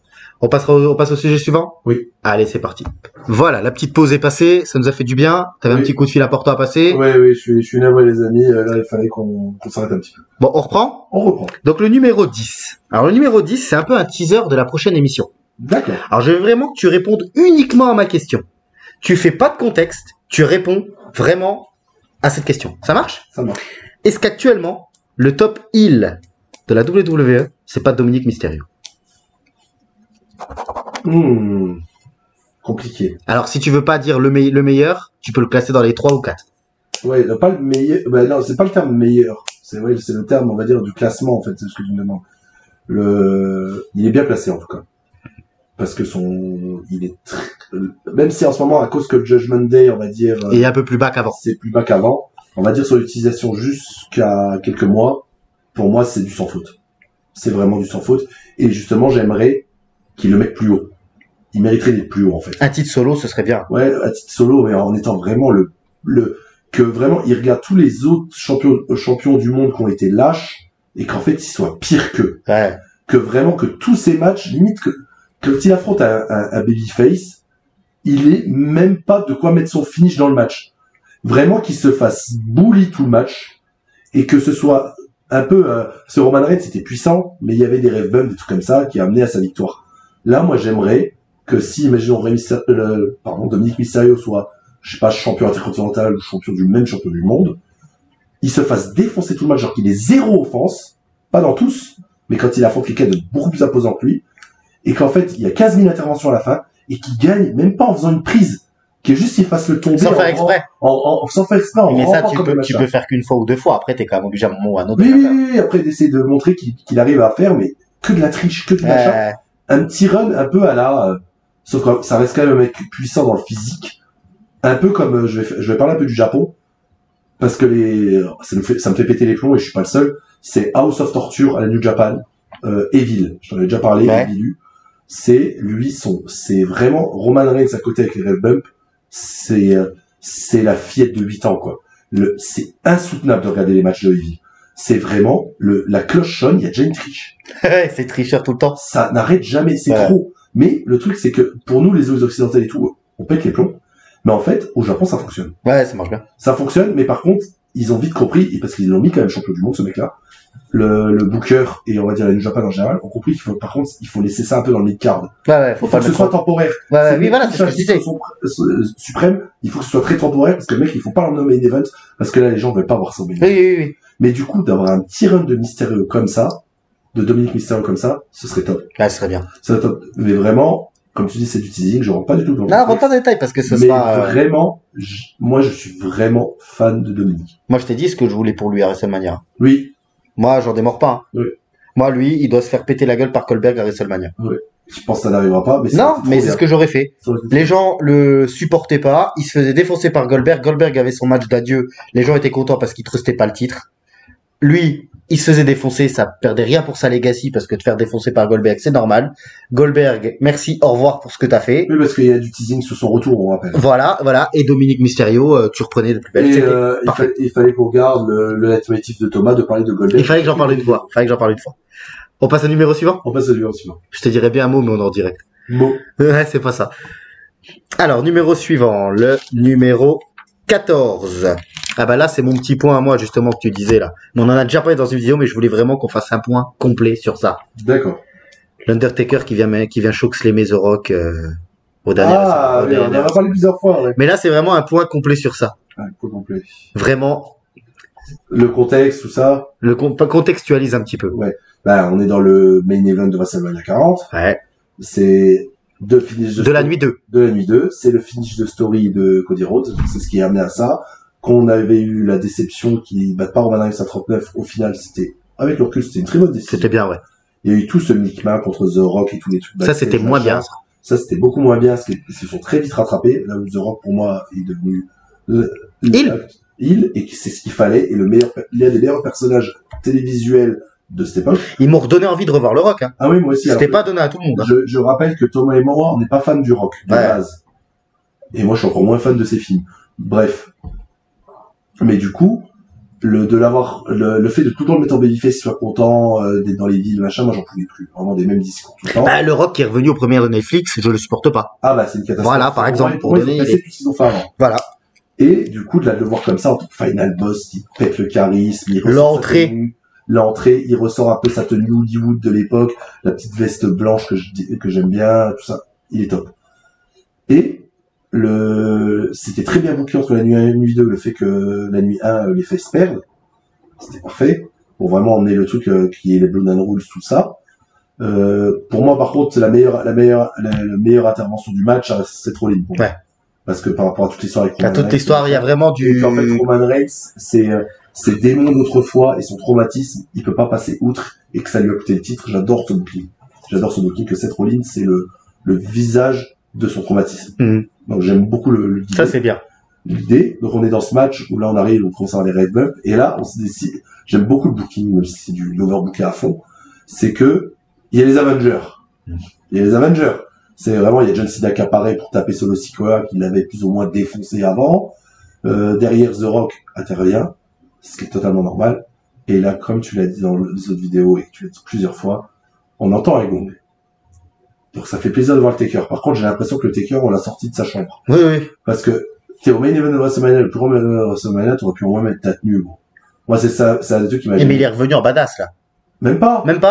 Entre les deux. En fait, il est entre les deux maintenant, mais c'est surtout que là, il vient, il a un pull, un capuche, un bonnet, même pas un logo, même pas un truc pour vendre, rien. Ça se trouve, en fait, c'était même pas le Taker, on croit que c'était lui, mais c'était une doublure. Il y a un Shocksam à The Rock. C'est hyper cool, le moment est vraiment cool, ça fait une pop de ouf. Mais comme tu dis, c'était pas un gong qu'on aurait dû entendre ce soir-là. Non, c'est un bris-glace. C'est un bris-glace. Et là, tu pétais. Moi, je le redis, et c'est la dernière fois qu'on parlera de ça, parce que je voulais vraiment faire un point focus, faut plus jamais en parler. On avait la plus grosse pop de l'histoire de WrestleMania. De l'histoire du catch. Tout court. C'est ça. Franchement, oui. Stone Cold, en plus, on a en fait, ce qui est dommage, c'est que Stone Cold était revenu 2 ans avant. Et puis c'est surtout que là, tu parles du storytelling avec Seth Rollins et Roman Reigns. La The Rock Austin, quoi. The Rock Austin. Et là, tu faisais... Et en plus, ça amène le storytelling de leurs 3 matchs. Ouais. Où le heel, c'est The Rock. Ouais. Et que Stone Cold, c'est le mec qui va lui casser la gueule. Ah, franchement, pour moi, c'est un regret. Et surtout qu'en plus, quand on sait que backstage, que The Rock, actuellement, c'est le président de TKO, que c'est lui, maintenant, le patron, donc c'est le heel de la fédération, de voir vraiment le rebelle ultime qui vient et qui dit non, tu vas pas gâcher ce match, je vais te stunner la gueule. Ouais, ça aurait été tellement bien. Franchement, j'espère qu'un jour, ce regret, je le partage avec toi. J'espère qu'un jour, on aura des insiders qui nous expliqueront pourquoi, qu'est-ce qu'il y a eu, est-ce que c'est parce qu'il y avait la saison de la chasse, est-ce que c'est parce qu'il y avait, mais j'aimerais bien un jour savoir le pourquoi. Ouais. Austin n'était pas là. Surtout qu'il est, comme tu dis, il est venu 2 ans avant pour affronter Owens. Voilà, et là, ils auraient pu lâcher le gros billet pour qu'il se pointe. Ah oui, surtout que du billet, il y en a un. Il y en a. Il y en a. Ils en avaient pas. Non, c'est pas comme si c'était dans la merde financière. Hein. Ouais. Quand on te dit à chaque show que tu fais que si tu viens de péter les records des autres shows, du boucheton, t'en as. Non, mais en plus, avec tous les deals et tout ça. D'ailleurs, si la WWE veut aider la chaîne des couloirs du catch en nous offrant des billets pour Clash in Paris, on prend, hein. On va pas cracher dessus, hein. Ou même nous envoyer. Moi, j'aimerais bien une petite réplica de titre. Hein. Ah, ouais, je suis preneur. On rêve un peu, non? C'est même plus du rêve là. Ouais, déjà abonnez-vous, hein. Merci. S'il vous plaît. Bon. Numéro suivant, c'est le 11, et là, j'aimerais beaucoup, je suis content qu'on parle de ça, parce que ça, je trouve que c'est un point, j'étais fier de moi quand j'ai trouvé cette idée. Est-ce que Crime Time, c'était pas la gimmick la plus raciste de l'histoire de la WWE, quand même. C'est peut-être pas la plus raciste, mais elle est bien placée. Parce qu'on n'en parle jamais de ça. Oh, Mais non. quand même, Ah ouais. Crime Time, Crime Time. deux Afro-Américains Qui font du rap qui font du rap et qui ont une gimmick de gangster. et qui ont une gimmick de... Il s'appelle Crime Time, quand même. J'avoue. Franchement, on va pas aller hyper loin parce qu'il y a pas trop à dire non plus. Non, puis moi j'ai un immense respect pour... Immense respect pour Chad Gaspard. Pour les deux. Et même pour JTG qui continue à faire vivre. à faire vivre ça et faire vivre il fait son petit bonhomme de chemin dans le circuit indépendant, tout ça. T'avais deux mecs talentueux. Ils étaient talentueux, in ring? Chad Gaspard, dans le catch, était limité. JTG était très bon. Ok. Il était correct. Pas correct. Vraiment bon. Il était bon. Et on pouvait faire il pouvait faire beaucoup de choses. Mais les deux ensemble, ils avaient une chimie cool. Ah, bien sûr. Ils pouvaient en faire une équipe, mais sans forcément partir sur un cliché à ce point. Bah, c'est surtout il y a eu des moments cool avec eux. Des moments très marrants, des moments comiques très marrants. Quand Lita prend sa retraite et qu'ils vendent leurs vêtements à tout. Ah, ils vendent ses sous-vêtements, non? Ils vendent tout. Ouais, ça c'était marrant, ça. Son vestiaire, ils vendent tout et que t'as même JBL, il a acheté un slip, je crois. Ouais, ça, Moi, bon, ça. ce segment me fait rire. Ils ont eu des bonnes utilisations, mais en plus, c'est des mecs j'ai l'impression qu'on les mettait en avant pour ce cliché-là. Mais en fait, Et si qu'en tu veux, plus, ils ont pas eu une carrière par équipe. C'est pas une des équipes les plus marquantes de tout le moi, temps. si tu veux, c'est des rappeurs. T'avais un autre rappeur qui était promu à l'époque, c'était John Cena. Bah, c'est pour ça qu'ils les ont souvent mis ensemble. Voilà, mais John Cena était pas promu comme un gangster. Non. Mais là, après, c'est l'impression qu'ils étaient promus comme ça parce qu'ils étaient afro. Ouais, je suis d'accord. Donc, quand tu vois tous les trucs qu'il y a eu, sois pas un bully, make a wish, tous les trucs, et putain, t'as deux afro-américains, Et tu tu fais fais ça. Moi, je trouve que c'est aberrant, quoi. Moi aussi, je trouve ça honteux. Ouais, ouais. Honteux, mais le truc, c'est que, comme tu dis, ils sont bien placés, on va dire, dans le classement des gimmicks racistes. Et Je sûr que c'est raciste un peu caché, entre Ouais, guillemets. ouais, Tu vois ce que je veux dire? Cliché. Ouais, ouais, ouais. Mais ils l'ont fait tellement de fois. Oui. Bah, disons que c'est moins, entre guillemets, c'est peut-être moins raciste que Chavo Guerrero. Oui, ah bah alors là. Tu vois? Chavo Guerrero, c'est, mais Chavo Guerrero, c'est écrit que c'est raciste. Ouais, Calvin White, c'est catastrophique. It's a right, c'est quand même ignoble. Mais il y a plein comme ça. Souviens-toi des tout débuts du New Day. Oui. C'est très raciste pour moi. Les mecs, tu sais plus quoi t'as trois Afro-Américains. Et en plus, les trois sont ultra talentueux. Donc ça veut dire que les trois, ils ont un potentiel de ouf. Tu te dis, on sait pas quoi en foutre. On va les foutre en équipe. On va les mettre, genre, prosélytes afro-américains. Le gospel? Gospel, ouais. Le gospel. C'est honteux de faire Et ça. c'est eux qui se sont réinventés le New Day. Plus ou moins, ouais. Plus ou moins quand même, parce que Plus ce ou qu'ils moins. ont fait, c'est Et fort. Quoi. pourtant, c'est dans une époque où c'était scripté à mort, hein. Je sais pas comment ils ont réussi à faire ça, hein. Parce que eux, ils étaient quand même, eux, ils étaient en roue libre. Hein? Ils étaient en roue libre, pardon. Ah bah oui, complet. Hein. Avec C'est le truc, la trompette, avec comment elle s'appelait la trompette? Je sais plus. Cassandra. Ouais, ça devait être ça, ouais. Je sais plus, mais Ouais. et c'est un miracle, le New Day. C'est un miracle. Parce que quand on voit comment ils les ont fait commencer, et surtout que là, on est année 2012, même plus, 2013, 2014, je crois. Et même quand tu sais un peu, là, je vais rentrer un peu dans le gossip et un peu backstage. Certaines vidéos qui sont sorties avec des membres du New Day puis d'autres catcheuses et qu'ils ont quand même continué à être mis en avant par rapport à ça. C'est bien parce que des fois, tu sais que la moindre erreur à la WWE, tu peux vite te faire enterrer. Ouais, Xavier Woods, il a eu un peu de chance. Ouais, Xavier Woods, il est passé. Dans cette vidéo-là, son autre camarade Brad Maddox, il a pas eu cette chance. Ah, donc il est sorti entre les gouttes. On n'en parle pas. Je veux pas qu'on rentre dans les détails, on n'est pas là pour dire ça, mais c'est juste pour dire que, ouais, eux, ils sont quand même passés entre les mailles du filet parce que, des fois, non. Mais de toute façon, ils sont passés entre les mails du licenciement à ce moment-là. Ouais, bien sûr. De toute façon, c'était où le New Day marchait, où les trois étaient virés, peut-être. Ah, largement, oui. Ouais. Niveau suivant? Oui. Enfin, numéro suivant. Alors, est-ce que la WWE avait eu raison sur le coup de autant promouvoir Alberto Del Rio? Oh. Parle pas de l'homme que c'est devenu parce que... Voilà, c'est ça. On va pas parler de l'homme de ce qu'il est devenu. Moi, je te mens. Même si, actuellement, de ce que j'ai vu, il essaie d'avoir une rédemption, mais ça a tellement été un pourri qu'on n'a pas envie de le voir. Moi, je veux vraiment que tu parles de l'époque où ils l'ont promu et ce qu'ils avaient raison. Eh ben, oui, et oui. Ok, numéro suivant. Voilà. Non, un tout petit peu entre les Non, mais je plaisantais, oui, vas-y. Je l'ai déjà répété. Et on en parlera encore une fois dans les retombées de la mort des héros, dans la prochaine, dans Tu vas dire quelque chose que j'adore quand tu dis d'ailleurs. C'est ils ont toujours voulu avoir un remplaçant à Mysterio. Donc ça veut dire une star latino, mexicaine, à mettre main eventer. Et ils ont jamais réussi parce qu'à chaque fois, ils essaient de mettre en avant des luchadors. Tant que Rey Mysterio est en activité, les luchadors, ça va être compliqué. Ils passeront toujours après lui. Toujours après lui. Il y aura toujours la comparaison. Là, j'espère que Penta, ça va fonctionner dans la durée, mais il faut être ultra patient par rapport à ça. Et le laisser loin de Mysterio. Je le dis à chaque fois, il faut le laisser le plus loin possible de Mysterio. Parce que si tu l'associes, ça me fait mal au cul, désolé de le dire, parce que c'est quelqu'un que j'adore et que j'ai suivi. Penta ou Mysterio? Non, je vais parler de quelqu'un d'autre. Que j'ai suivi tout son parcours Ring of Honor et surtout tout son parcours quand il venait à New Japan, c'est Dragon Lee. J'ai mal au cul pour Dragon Lee. Ah oui, parce que c'est quasiment fini. Bah, c'est déjà mort pour moi. Et qu'ils ont essayé des Sin Cara, des Kalisto, des machins comme ça, on va vous mettre le nouveau Rey Mysterio. Comme on le dit souvent, quand vous essayez de remettre nouveau avec le nom, ça ne marche pas. C'est comme dans le foot quand on dit on a nouveau le Messi, nouveau Zidane, nouveau machin, c'est n'importe quoi. On en parlera de la vidéo de Randy Orton, parce que j'y tiens. Quand on disait les nouveaux Randy Orton, donc je retiens les noms que j'ai dans ma tête, je te le dis pas maintenant. Ça n'a jamais marché. Eh ben oui. Aucun. Ouais. Donc, du coup, arrêtez avec ça. Ce qui était bien, c'est que Del Rio, il proposait autre chose que Mysterio. Déjà, Del Rio, il vient en temps, il est pas, alors qu'il a été masqué au Mexique, il est masqué. Au Mexique, à l'époque, il était masqué. On décide de le démasquer parce qu'on se dit, il a une gueule. C'est vrai qu'il est bel homme. Ce qui est vrai. Le mec sait parler anglais. Complet. Il est bilingue anglais. C'est la différence avec Andrade. Parce qu'en fait, si on parle uniquement de physique, parce que j'aime bien parler de physique, on prend Andrade et Del Rio.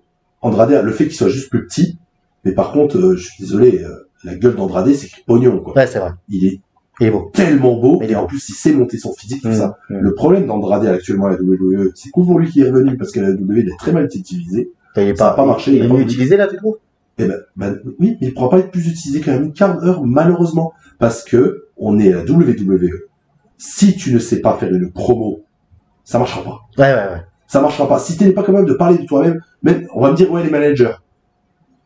Je vais reprendre l'exemple de Brock Lesnar. Brock Lesnar, quand il n'a pas de script, on enlève Polyman, il parle, on l'écoute. Ouais, c'est bien. Et c'est bien, et c'est divertissant. Ouais, c'est vrai. Il faut, à part si t'as un face combattant, machin, je crois Mysterio. Mysterio, il a pas besoin de faire des élans de promo. Non, moi, tu vois, mais il est bilingue, Mysterio. Moi, du Rey Mysterio, il est même plus mexicain. Bah, il est américain. Il est américain. Moi, j'allais te dire Nakamura. Nakamura, bah, regarde. Ouais, alors qu'il a tout, hein. Nakamura, pour moi, c'est un des catcheurs préférés. Upper, mid-quart d'heure par moment. Un des catcheurs préférés, historiquement, à cause de New Japan. Et en fait, le truc, c'est que tu peux pas, dans le main roster, tu ne peux pas le faire dépasser le mid-card. Parce qu'en fait, même si là, ce que j'aime bien, c'est que Triple H, il a compris qu'on pouvait faire parler les gens dans leur langue, que ça pouvait être divertissant. Les promos de Nakamura où il parle japonais, sous-titré, machin, c'est très bien. Le fait qu'il fait pareil avec Yoskai, ça marche très bien. Surtout que Nakamura, quand même, c'est un personnage. C'est un personnage de fou, il a tout.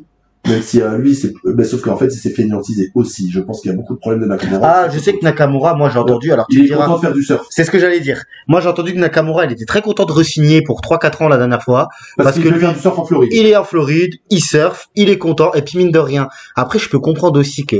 Physiquement, il se repose de tout ce qu'il a bouffé. Et puis voilà, il a quand même 40 ans passé. Oui, donc tu peux te dire qu'aussi aujourd'hui, tu peux vivre ta fin de carrière en prenant le plus de monnaie. Bah, quand on voit que en Floride, quand on voit que on va dire son adversaire, un de ses mousquetaires, il prend sa retraite cette année, le patron de la New Japan, qui est mon catcheur préféré, je vais répéter, Hiroshi Tanahashi, ils ont le même âge. Sauf qu'en fait, Nakamura, en arrivant à la WWE, il a levé le pied. Et l'autre, il a continué. L'autre, il a continué, et on le voit, ça me fait mal au cœur, c'est mon catcheur préféré, quand je le vois, il en peut plus. Il me fait mal. Physiquement, il en peut plus. Physiquement, il en peut plus. Mais là, tu vois, non, mais t'imagines, regarde, nous, là, on commande nos podcasts maintenant. Si tout le monde s'abonne, si tout le monde joue le jeu, bientôt, on pourra tourner en Floride. Et du coup, pour revenir sur, je vais finir sur des raisons. C'est le gars, il était totalement bilingue, il était grand, parce qu'il est grand Del Rio, au niveau physique, il est grand. Il avait une gueule qui sortait de l'ordinaire, vraiment le côté, on lui trouve la gimmick parfaite. Son manager aussi avait une gueule qui sortait de l'ordinaire. Ah bah oui, il était parfait pour lui. Ah ouais. Et t'avais vraiment le beau et le... Et le truc qui est parfait, c'est que c'était un pied de nez sur une gimmick qui a marché en tant que top heel juste avant. Quand tu regardes, bah c'est JBL en mexicain. Ouais, c'est vrai. C'est vrai. Rentrer dans la limousine, l'écharpe, le truc comme ça, ultra arrogant, pété de thunes, machin. On va dire, c'est le penchant mexicain de JBL. De JBL, ça veut dire que c'est le Mexicain qui est arrivé aux États-Unis, qui a eu le rêve américain. Donc du coup, il est pété de thunes et qu'en fait, il méprise tous les autres et qu'il méprise même Les Mexicains, quand tu regardes, quand je le dis à chaque fois, quand tu mets, à part Eddie Guerrero, parce que c'est par rapport à leur histoire, et du coup il y a eu Chavo, on va dire, vite fait, mais quand tu mets un Mexicain face à un Latino ou un Mexicain face à Rey Mysterio, il y a qui a marché? Ça marche pas. Je le dis à chaque fois, je l'ai encore dit tout à l'heure. Ça fait des flops, ça fait des rivalités très courtes. Santos Escobar, c'est du low-card. On s'en fout, malheureusement pour lui, mais on s'en bat les couilles. Alberto Del Rio, de l'avoir mis en rivalité avec Rey Mysterio, ça lui a amené le main event derrière. Parce qu'il n'avait pas du tout le même perso, que c'était l'opposition directe de Rey Mysterio. Ouais, c'est le fait de proposer quelque chose de complètement différent de Rey Mysterio qui a permis de faire... Et je rappelle que ce mec-là, il est main eventer à l'époque de la pipe bomb de CM Punk, et que John Cena et CM Punk sont les deux plus hauts.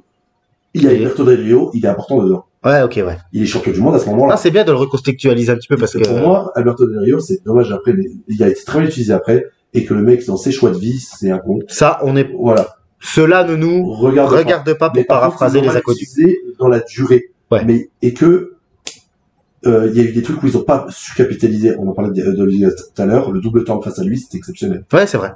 Mais ils l'ont pas assez capitalisé. C'est vrai. Et il y a plein de trucs comme ça où ça a été des manqués, parce qu'on est dans l'époque 2010, et que, si c'est pas John Cena, on va pas chercher à aller plus loin. On va pas chercher à aller plus loin. C'est ce qui est dommage. Mais ça aurait pu être l'un des visages de la WWE carrément. Pour moi, ça aurait pu. S'il n'y avait pas eu tous ces problèmes. Tous ces problèmes, plus le booking. Oui, parce que lui, après, il y a tellement de catcheurs qui sont partis, revenus, mais lui, il a tellement eu de problèmes après, personnels, que je pense que la WWE voulait plus le faire revenir. Et la fois, quand il était revenu, ça finit dans la League of Nations. Ouais. Oh, putain. Si, ils ont un truc bien. Non. C'est pas eux qui se font péter la tronche par Austin, Shawn Michaels et Mankind.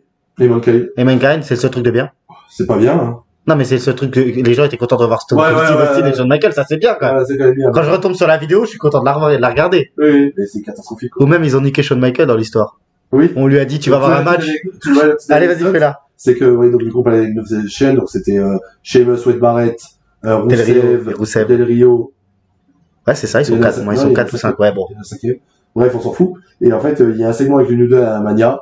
Et en fait, on fait revenir 3 légendes pour qu'ils leur cassent la gueule. Donc, du coup, il y a Steve Austin, Mick Foley et Shawn Michaels. Shawn Michaels, on lui a dit, tu vas avoir un segment genre mini-match, fous-toi en forme. Donc, du coup, il s'était mis en tenue, il avait fait un peu de muscu pour être... Ah, il était beau, il est beau. Il arrive dans le ring, et là, il voit Austin en pantalon, même pas en short. Et en t-shirt, et qui venait de boire 4 bières avant. C'est exactement. Il s'est dit, bon, on m'a baisé. On m'a niqué. Bah, c'est Stone Cold, de toute façon. Alors, on passe au numéro suivant. J'aimerais que tu parles un petit peu ce que t'en penses. Est-ce que c'était bien ou pas? Big Show face à Floyd Money Mayweather. Ah bah encore une fois, je vais être très positif. Mais je sais parce que tu as déjà dit que c'était l'une des meilleures justement utilisation d'un non-catcheur. D'un non-catcheur, c'était très très bien. Pour moi, vraiment, il y a beaucoup de gens qui disent ouais machin. Non, pour moi, de la début de la rivalité jusqu'au match à Mania et même le match à Mania, c'est du sans faute. C'est du sans faute.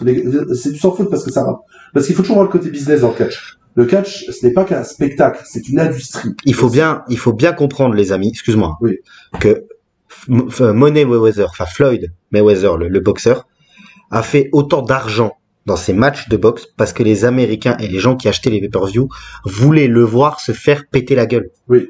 Il avait tellement un personnage de heel, on peut le dire. Ben, c'est un des catcheurs qui a compris que... Pas des catcheurs, des boxeurs, que d'utiliser le catch, c'est très bien. Par exemple, notre ami boxeur irlandais.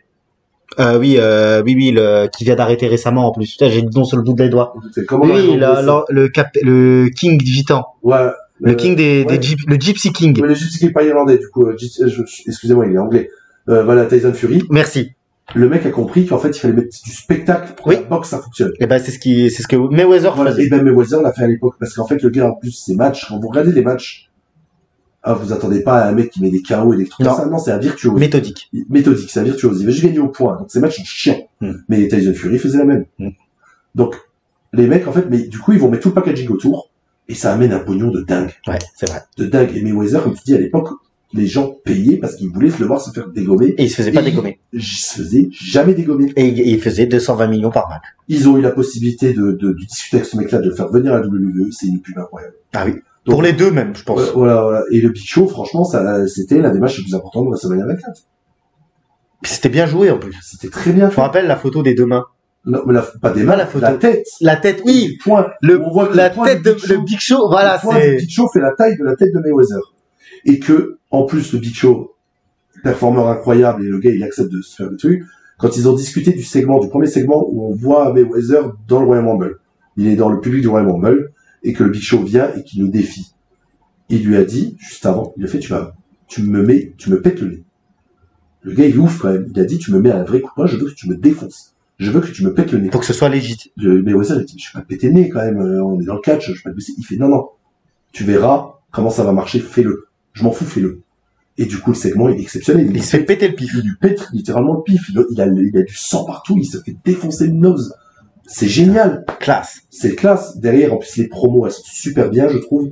Le Big Show, on le montre vraiment en tant que, c'est là où c'est l'une des fois où il a été le mieux utilisé. Ouais. Parce que derrière, il défonce tout le monde, en plus. Il se build son match, il affronte d'autres bonhommes, il arrive même à... C'est là qu'il devient son KO Punch au Big Show? Ouais, bah c'est là où il commence à moins populariser le KO Punch, et il a beaucoup plus popularisé après ce match. Oui, c'est ça. Voilà.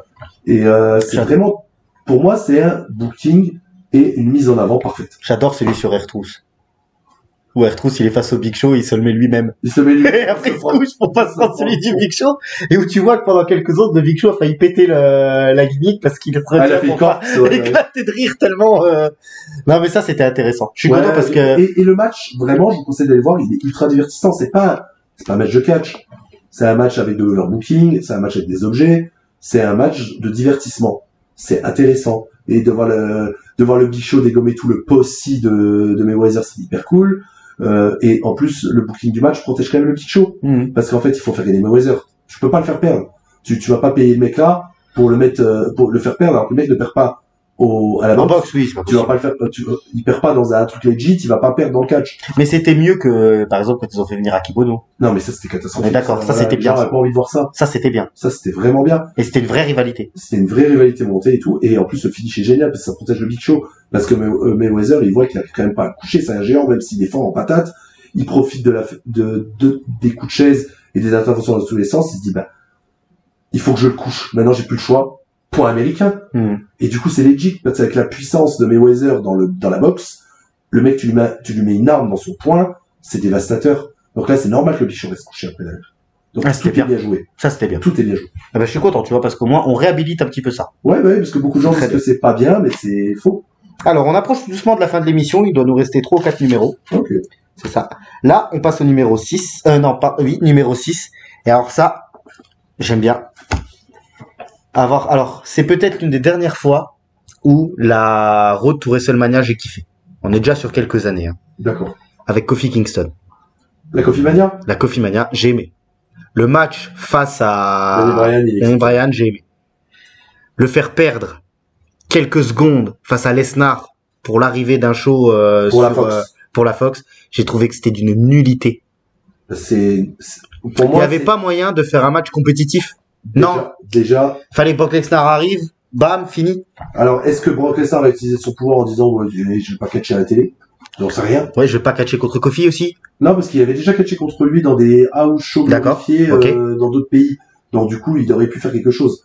Le match tient sur un gif, je rappelle. C'est une honte. Ouais, c'est une honte. C'est une honte, surtout que... C'est quoi, c'est F5 et fini? Oui, mais surtout que on a eu un règne de Kofi qui était quand même assez suivi tout le long. Ouais. Ah, mais moi, déjà, la Kofi Mania, alors peut-être que des gens vont dire que c'est pas terrible, peut-être... Il y a beaucoup de gens qui vont dire pauvre Mustafa Ali aussi. Oui, je suis d'accord. Mais par contre, moi, j'ai vraiment aimé toute cette run-là, où il y a Vince même qui dit c'est Vince qui intervient à chaque fois. À ceux du New Day. Tout ça, tout le long. C'était bien quand même. Ouais, moi, je trouvais ça bien. Et qu'en plus, il avait l'adversaire parfait à ce moment-là, qui est Daniel Bryan, le Daniel Bryan de cette époque. C'est Daniel Bryan écolo. Le écolo heel, le vegan heel, c'était parfait. Avec la ceinture en bois, elle était belle, cette ceinture. Elle était très belle. En bois et en pierre. Franchement, c'était parfait. Tout était parfait pour moi. C'est Kofi Kingston, en plus, c'était pour le remercier toutes ces années. Franchement, en plus de lui avoir donné un match à Mania pour le titre, c'était vraiment un très beau cadeau qu'ils lui ont fait. C'est vraiment très bien. Que les gens ont suivi aussi, parce que ça aurait pu faire un pétard mouillé. Les gens auraient pu être très contents dans les premiers matchs, et dire que c'est de la merde ensuite. Non, ils ont été jusqu'au bout. Et vraiment, vous avez décidé que pour le pognon, encore une fois. Moi, j'avais entendu dire que c'était la Fox qui voulait pour le premier numéro un truc de dingue. Un truc de dingue, mais respectez au moins votre ancien champion, respectez Kofi Kingston, parce que derrière, il a plus jamais. Mais respecte aussi la Kofi Mania, respecte les fans qui ont porté Kofi jusqu'au bout. Encore une fois, c'est dans les gros problèmes de l'ère McMahon, surtout fin d'ère McMahon, c'est que le long terme on s'en branle. Ouais, je suis d'accord. On fait du shoot, pas du shoot, on fait du Rousseau, en fait. On fait du Rousseau, ça veut dire que des moments, et il y a rien. En fait, on respecte pas les gens qui suivent les shows toutes les semaines. Oui. On fait que des moments pour les buzz sur les réseaux sociaux. Ouais, des shot value. Ouais, des shot value. On fait que ça. C'est dommage parce que je me dis on aurait pu avoir un match même de 5-6 minutes parce que c'était logique que Brock Lesnar gagne face à Kofi. Mais au moins il y aurait eu quelque chose là, comme tu dis, ça tient sur un gif. Mais surtout qu'en plus, Brock Lesnar, on sait qu'il aime bien affronter des gabarits plus petits que lui. Il aurait pu sortir les doigts aussi. Oui. Donc encore une fois, je sais pas s'il y a que la faute à McMahon, tu vois, aux officiels, ou si Brock Lesnar aussi, il a fait le salopard dedans, j'en sais rien. Je sais pas. D'accord. Mais c'est très dommage pour Kofi Kingston. Ok. Moi, je te dis, ça reste un de mes regrets parce que j'aurais voulu voir un peu plus enfin, pas que ça finisse comme ça, quoi. Tu vois? C'est dommage. C'est dommage. Numéro suivant? Numéro suivant. Alors là, c'est un truc que je pense que ça va te plaire parce que je sais que c'est un de tes catcheurs préférés. C'est à propos de Y2J. D'accord. Qu'est-ce que tu penses du fait de l'avoir fait perdre à WrestleMania contre une musique? Ah là là, la défaite contre Fandango. Putain, t'es fort. Ça, je comprends pas. Je comprends pas. Surtout que ça mène à rien derrière. C'est surtout ça emmène pas à un vrai push de Fandango. Mais il y avait rien à pusher chez Fandango. Si, c'est un très bon catcheur, Johnny Cup. Oui, mais le personnage. Bah, on sait que c'est le type de personnage où en fait qui est limité dans le temps. Mais il a fini avec Tu me les brises. Oui, mais avec Tyler Breeze, c'était sympa parce que c'était comique. Oui, mais le mec a battu Y2J à WrestleMania. Alors qu'ils ont fait perdre Edge Styles face à Chris Jericho. Ouais. C'est ça. C'est surtout ça en fait qui fait mal le cul. C'est ça. C'est que le WrestleMania d'après, je crois. Voilà, oui. Vous donnez une défaite tout de suite à Edge Styles face à Chris Jericho alors qu'on n'avait pas besoin. Alors que ça aurait dû être le contraire. Ça aurait dû être le contraire. Et Fandango, parce que lui, ça a marché sa musique de con. Ah, mais pourquoi je dis contre une musique, c'est parce qu'il faut se dire que les gens, sur Spotify, elle a été vendue, alors qu'en plus c'était pas exceptionnel. Ouais, bah oui. C'est plusieurs fois en fait, la musique était bien plus importante que le catcheur, même si c'est un catcheur que j'aime bien, le Glorious de Bobby. Je pensais à lui. Pour moi, la musique est supérieure au catcheur. Voilà, c'est ça. J'ai envie de mettre attaque, mais je vais me retenir. Vas-y. Enfin, c'est pas les gens. Vas-y, c'est pas grave. Et les Knights. Je disais quoi? Moi, j'ai pas peur du tac. Pour moi, LA Knight, sa meilleure performance, c'est dans Brooklyn Nine-Nine. Voilà. Vas-y, reprends. Voilà, envoyez-nous du sel. C'est pas grave. Ah, ben, on vient de perdre 10 abonnés, là. C'est pas grave, c'était les fans de du coup, Fandango, en plus, c'était, comme je dis, c'est une gimmick qui est rien dans le temps. C'était comme le Funkasaurus. Ce genre de gimmick, c'est limité dans le temps, c'est rigolo, c'est feel good. Si ça fonctionne, c'est cool. Là, ça a fonctionné. La musique a pris, le perso a pris. Mais ne le faites pas battre Jericho. Surtout si vous faites rien derrière. C'est ça le problème. S'il avait battu Jericho et que le mec avait, je sais pas, était devenu champion intercontinental dans le mois d'après, parce que tu pouvais pas mettre champion du monde, on est d'accord. Je t'aurais dit pourquoi pas. Parce que ça me dit quelque chose. Mais en fait, ça sert à rien. Mais il est revenu là, récemment, là, à NXT. Il a fait un petit coucou. Mais c'est un très bon catcheur. Hein. Ouais, ça, je suis d'accord, ouais. C'est un très bon catcheur, c'est un très bon entraîneur, en plus. Ouais. C'est quelqu'un j'ai entendu beaucoup on va dire, de personnalités de dire que c'est une personne très bien. Mais, par contre, ce personnage-là, ça pouvait pas aller plus loin de toute façon. Mais c'est pour ça que je comprends pas pourquoi on l'a fait perdre contre Jericho. Ouais. Surtout après, quand tu dis... gagné contre Jericho. Gagné contre Jericho, et que tu dis que AJ Styles a perdu l'année d'après. Ouais, c'est ça. N'importe quoi. C'est une of Brooklyn que je ne comprends pas. N'importe quoi. On passe au numéro 3, c'est un petit numéro troll. Oui. Est-ce que dans toute ta carrière de fan de catch, aujourd'hui ton immense carrière de podcasteur sur YouTube, je précise, est-ce que tu t'es déjà demandé ce qu'était devenu la Man Mae Young? J'ai pas envie de le savoir. Parce que moi je me demandais est-ce que c'est elle qui joue dans la famille Adams? Non, c'est pas la chose, non. C'est pas la chose. Non, mais ça aussi c'était quand même une idée Vince Russesque exceptionnelle. Encore une fois, comme je sais plus à quelle année ça se passe, c'est même pas Rousseau, c'est ça le pire. Ça ressemble à du Rousseau, c'est probablement du Rousseau. Ça a l'odeur d'un Rousseau. Mais c'était pas Rousseau. Vache, c'était quand même. On est en pleine ère attitude où les segments de mid-card et de low-card, c'est n'importe quoi. Et on est dans le pauvre Mark Henry qui est dans sa gimmick de Sexual Chocolate, où c'est Barry White qui décide de se taper tout ce qui bouge. Oui. Parce qu'il a eu un travesti aussi dans son truc, il s'est tapé un travesti qui s'appelle Sammy. Ouais, mais à l'époque c'était drôle ça. Vince McMahon il était hilar en... Et d'un coup il se dit je vais me taper Mae Young, quoi. Voilà, Mae Young, de toute façon à chaque fois elle se met à moitié à poil dans le ring, elle est chaude comme la braise, je me dis let's go. Du coup en plus t'as Elle avait T'as quoi? la scène où ils finissent de baiser. Elle Hein. avait quoi? Ah oui, avec le cigare ou avec la cigarette, Elle a non, un un truc gros comme ça. cigare, lui il dira c'était génial. Il est en transmis et Il est en tout. transmis. Mais là, j'imagine Vince Il est bien. derrière. Il a. Je pense qu'il faut qu'il enlève le masque, le casque, tellement il doit être mort de On rire. va paraphraser l'un des plus grands youtubeurs de catch de France. C'est Ah ouais, c'est exactement ça, quoi. Désolé, Sturi, de toute façon, tu nous verras jamais, c'est pas Ouais, grave, c'est mais c'est pas grave. Voilà, et derrière, en fait, juste un peu après qu'ils ont baisé, je sais pas si c'est dans le même Non, je crois que c'est la semaine d'après ou 15 jours après, ouais. C'était même dans le même segment où elle dit, je suis enceinte. Alors déjà, Je suis enceinte! non, t'as la ménopause depuis 50 ans déjà, tu vois. Donc c'est pas possible. Et là, il se dit, oh là, machin, et on arrive, il se décide de faire la séance d'accouchement. Et là, Poussez! voilà, t'as le médecin, il essaie de l'accoucher, t'as Marc-Henri, il est en stress, elle essaye de jouer, en plus elle sait pas jouer, donc c'est une catastrophe. Et d'un coup, le médecin, il sort quoi? De l'utérus de Mei-Yang. Une main en plastique, en plus, ça ressemble même pas à une main réelle, quoi. Une main en plastique remplie de slime, de slime, mais du slime qu'on achète pour les enfants. Donc du coup, le non-sens absolu, parce qu'en vrai, il n'y a même pas d'explication de ça. Et le seul truc marrant de ce segment, c'est que Gérald Birisco, il est derrière et qu'il dégueule. Il vomit legit. J'en sais rien, mais c'est très marrant parce qu'il le joue bien. Mais tu crois pas qu'en fait, quand ils ont lancé là-dedans, ils savaient pas comment finir. Bah, c'est pour ça que je pense vraiment que c'est du Rousseau, parce que comme on le dit à chaque fois. Ouais, bon début, tu bon fais début, coucher Mei-Yang. Il y a toujours des débuts d'histoire, mais on sait jamais comment les terminer. Enfin bon. Et là, pourquoi on a parlé de ça?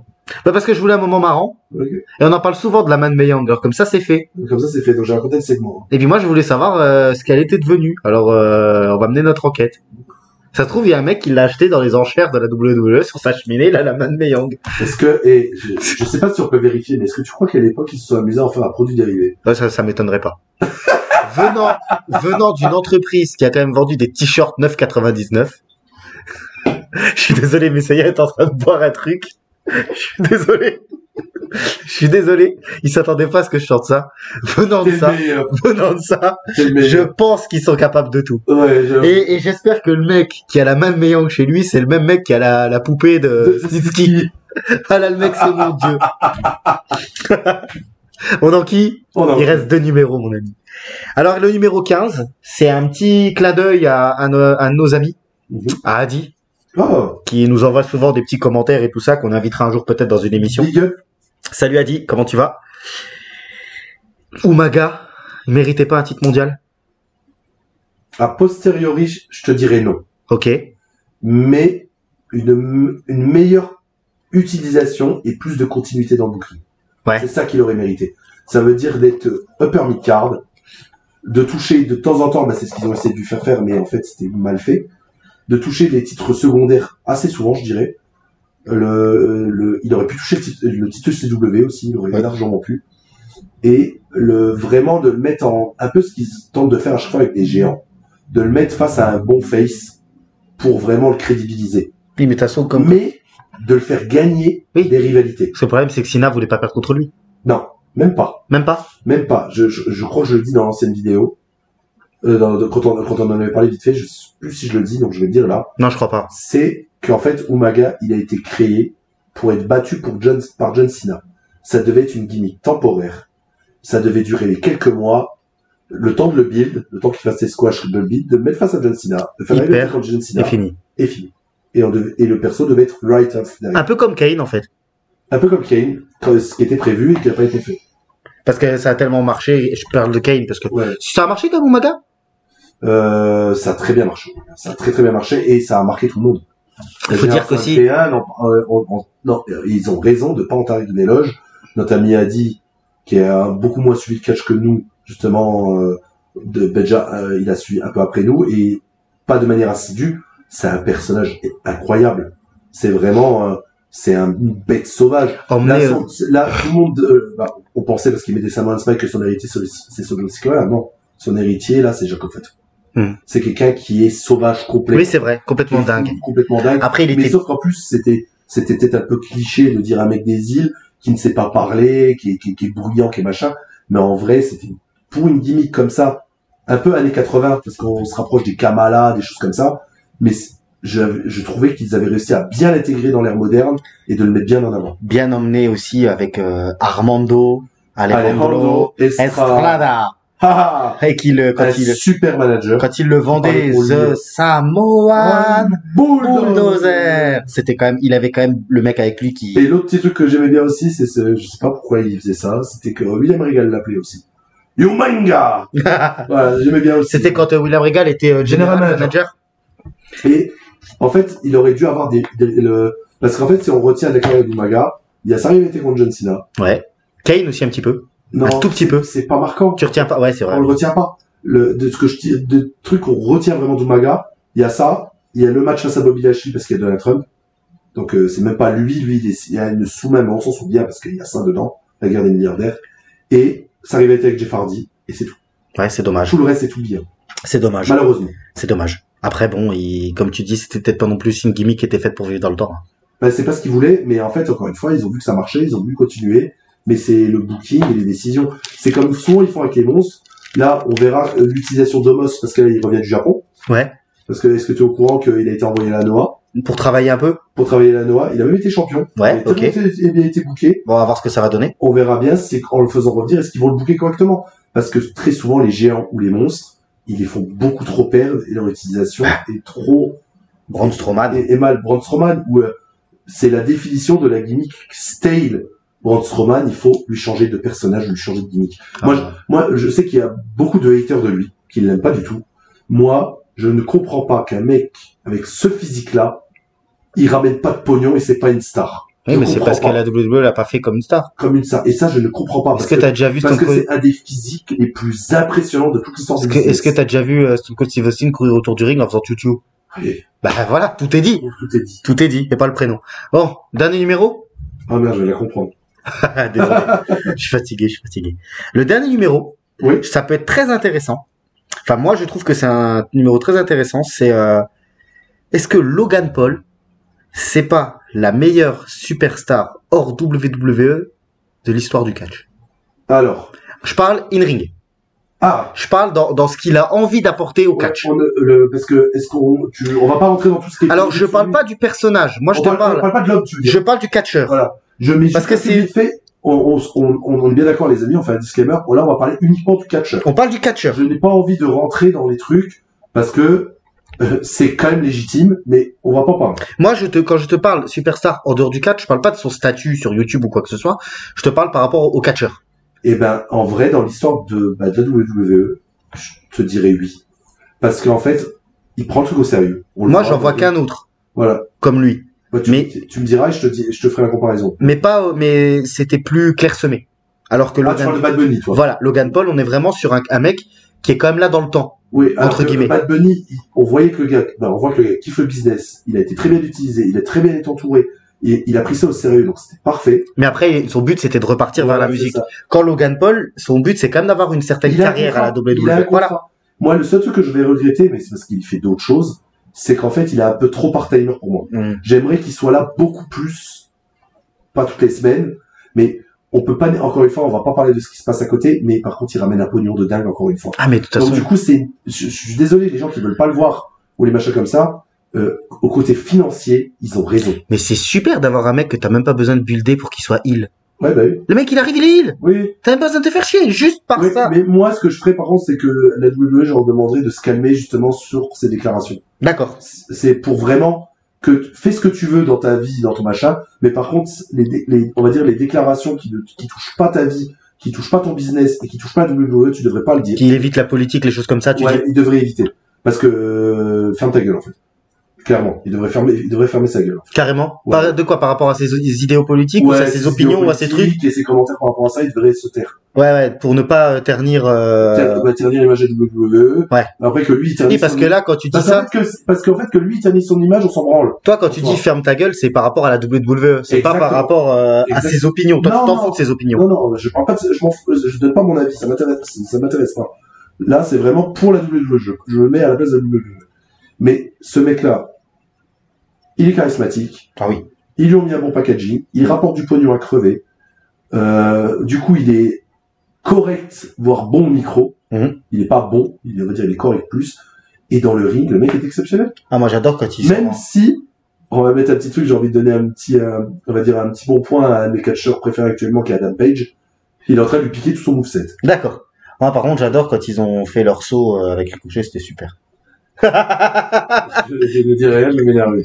Je sais, c'est parce que tu l'as dit. Mais, en fait, regardez comment il fonctionne dans le ring. Quelqu'un qui n'est pas catcheur de base. Vraiment pas catcheur. Qui a très peu d'entraînement, il a des réflexes de catcheur. Dans un match, il sauve la vie de Rey Mysterio. Ah oui, oui, c'est vrai, oui. Moi, vraiment, je vous conseille d'aller revoir ce match, même s'il est très récent. C'est à Mania, où il affronte Kevin Owens et Randy Orton. Il est fascinant. Ouais. Vraiment, alors qu'il y a Kevin Owens et Randy Orton dans le match, je le dis bien, celui que j'ai retenu du match, c'est Logan Paul. C'est quand même ouf d'avoir réussi à faire ça. Mais parce qu'il a envie. Il a envie. Il a envie. On voit qu'il kiffe. Il a envie, et je pense que les fans de catch qui n'oublient pas, le jour où il arrête ou le jour où le truc, eh ben, ils auront toujours un petit mot pour lui en lui disant, ce que t'as fait dans le ring, c'était cool. Ouais, c'est ça. Parce que le fan de catch n'oublie pas. C'est ça. Par contre, encore une fois, de temps en temps, le mettre proche du main event. Mais pas, il faut pas. Mais oui, voilà, mais. Voilà, lui mettre proche du main event, qu'il soit dans l'Elimination Chamber. Par exemple, moi, tous les matchs où il a affronté, le match où il a affronté Roman Reigns en Arabie Saoudite, j'aurais jamais fait. Oui, mais l'Arabie Saoudite, c'est toujours des fillers. Voilà, c'est des fillers. De l'avoir affronté Cody Rhodes post-WrestleMania, je trouvais que c'était pas une idée mauvaise. J'ai bien aimé, en soi. L'idée m'a pas dérangé. Mais par contre, il doit pas prendre le titre. Non, ça surtout pas. Moi, à titre, qui prennent les titres secondaires. Titres secondaires, c'est bien, ouais. Titre des États-Unis, titre international, machin, ça me gêne pas. Mais il ne doit pas toucher le titre mondial s'il reste comme ça par timer. À moins qu'un jour il soit vraiment à plat. Si un jour il se dit, je suis catcheur à full time, on pourra peut-être y réfléchir. Mais actuellement, il ne faut pas lui donner le titre. La hit qu'il aurait quand même. Oh punaise. Avec Dominic Mysterio comme manager. T'imagines? Non, mais c'est bien.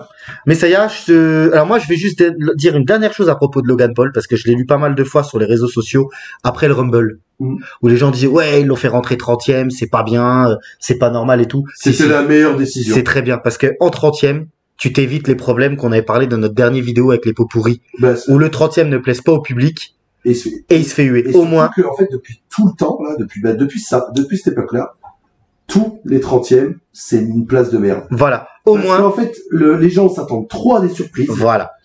Et, en fait, donc, du coup, ils ont pas autant de surprises qu'ils veulent. Donc, forcément, en 30e, ils espèrent toujours. Sauf qu'en fait, on a annoncé des catcheurs avant le match. Donc, tu sais qui est là, tu sais qu'il y aura pas de grosse surprise. Donc, du coup, en 30e, de faire rentrer un gros heel. Et t'es sûr. Détesté. T'es sûr que lui. T'es sûr voilà. Pas de déception. Il va se faire conspuer. C'est ce qu'il faut. Et ça empêche pas d'avoir des surprises dans le Rumble. Et c'est parfait. Ouais, c'était très bien. On n'est pas obligé de faire rentrer une surprise en 30 pour avoir une vraie surprise dans le match. Je suis d'accord avec toi. Complètement d'accord. Mais ça y est, je te remercie. Je t'en prie. On arrive à la fin de cette émission, qui est plus court que celle de Triple H, c'est très bien. En même temps, c'est pas difficile. J'ai bien aimé. Je te souhaite une très bonne semaine. On se retrouve très prochainement pour un prochain tournage. Et ben, je te souhaite toute une aussi bonne semaine. Voilà. Et les amis, continuez de nous faire vivre. J'allais le dire, on compte sur vous. On a besoin de vos j'aime, on a besoin de vos commentaires. Abonnez-vous si vous avez besoin, surtout que vous vous abonnez. J'ai dit à 100 abonnés, je rechange tout le setup. Hein. Donc je compte sur vous, les amis.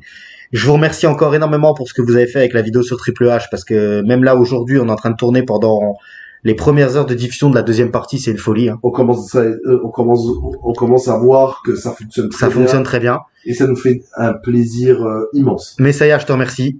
Je te remercie aussi. Allez, au revoir les amis. Salut. Salut.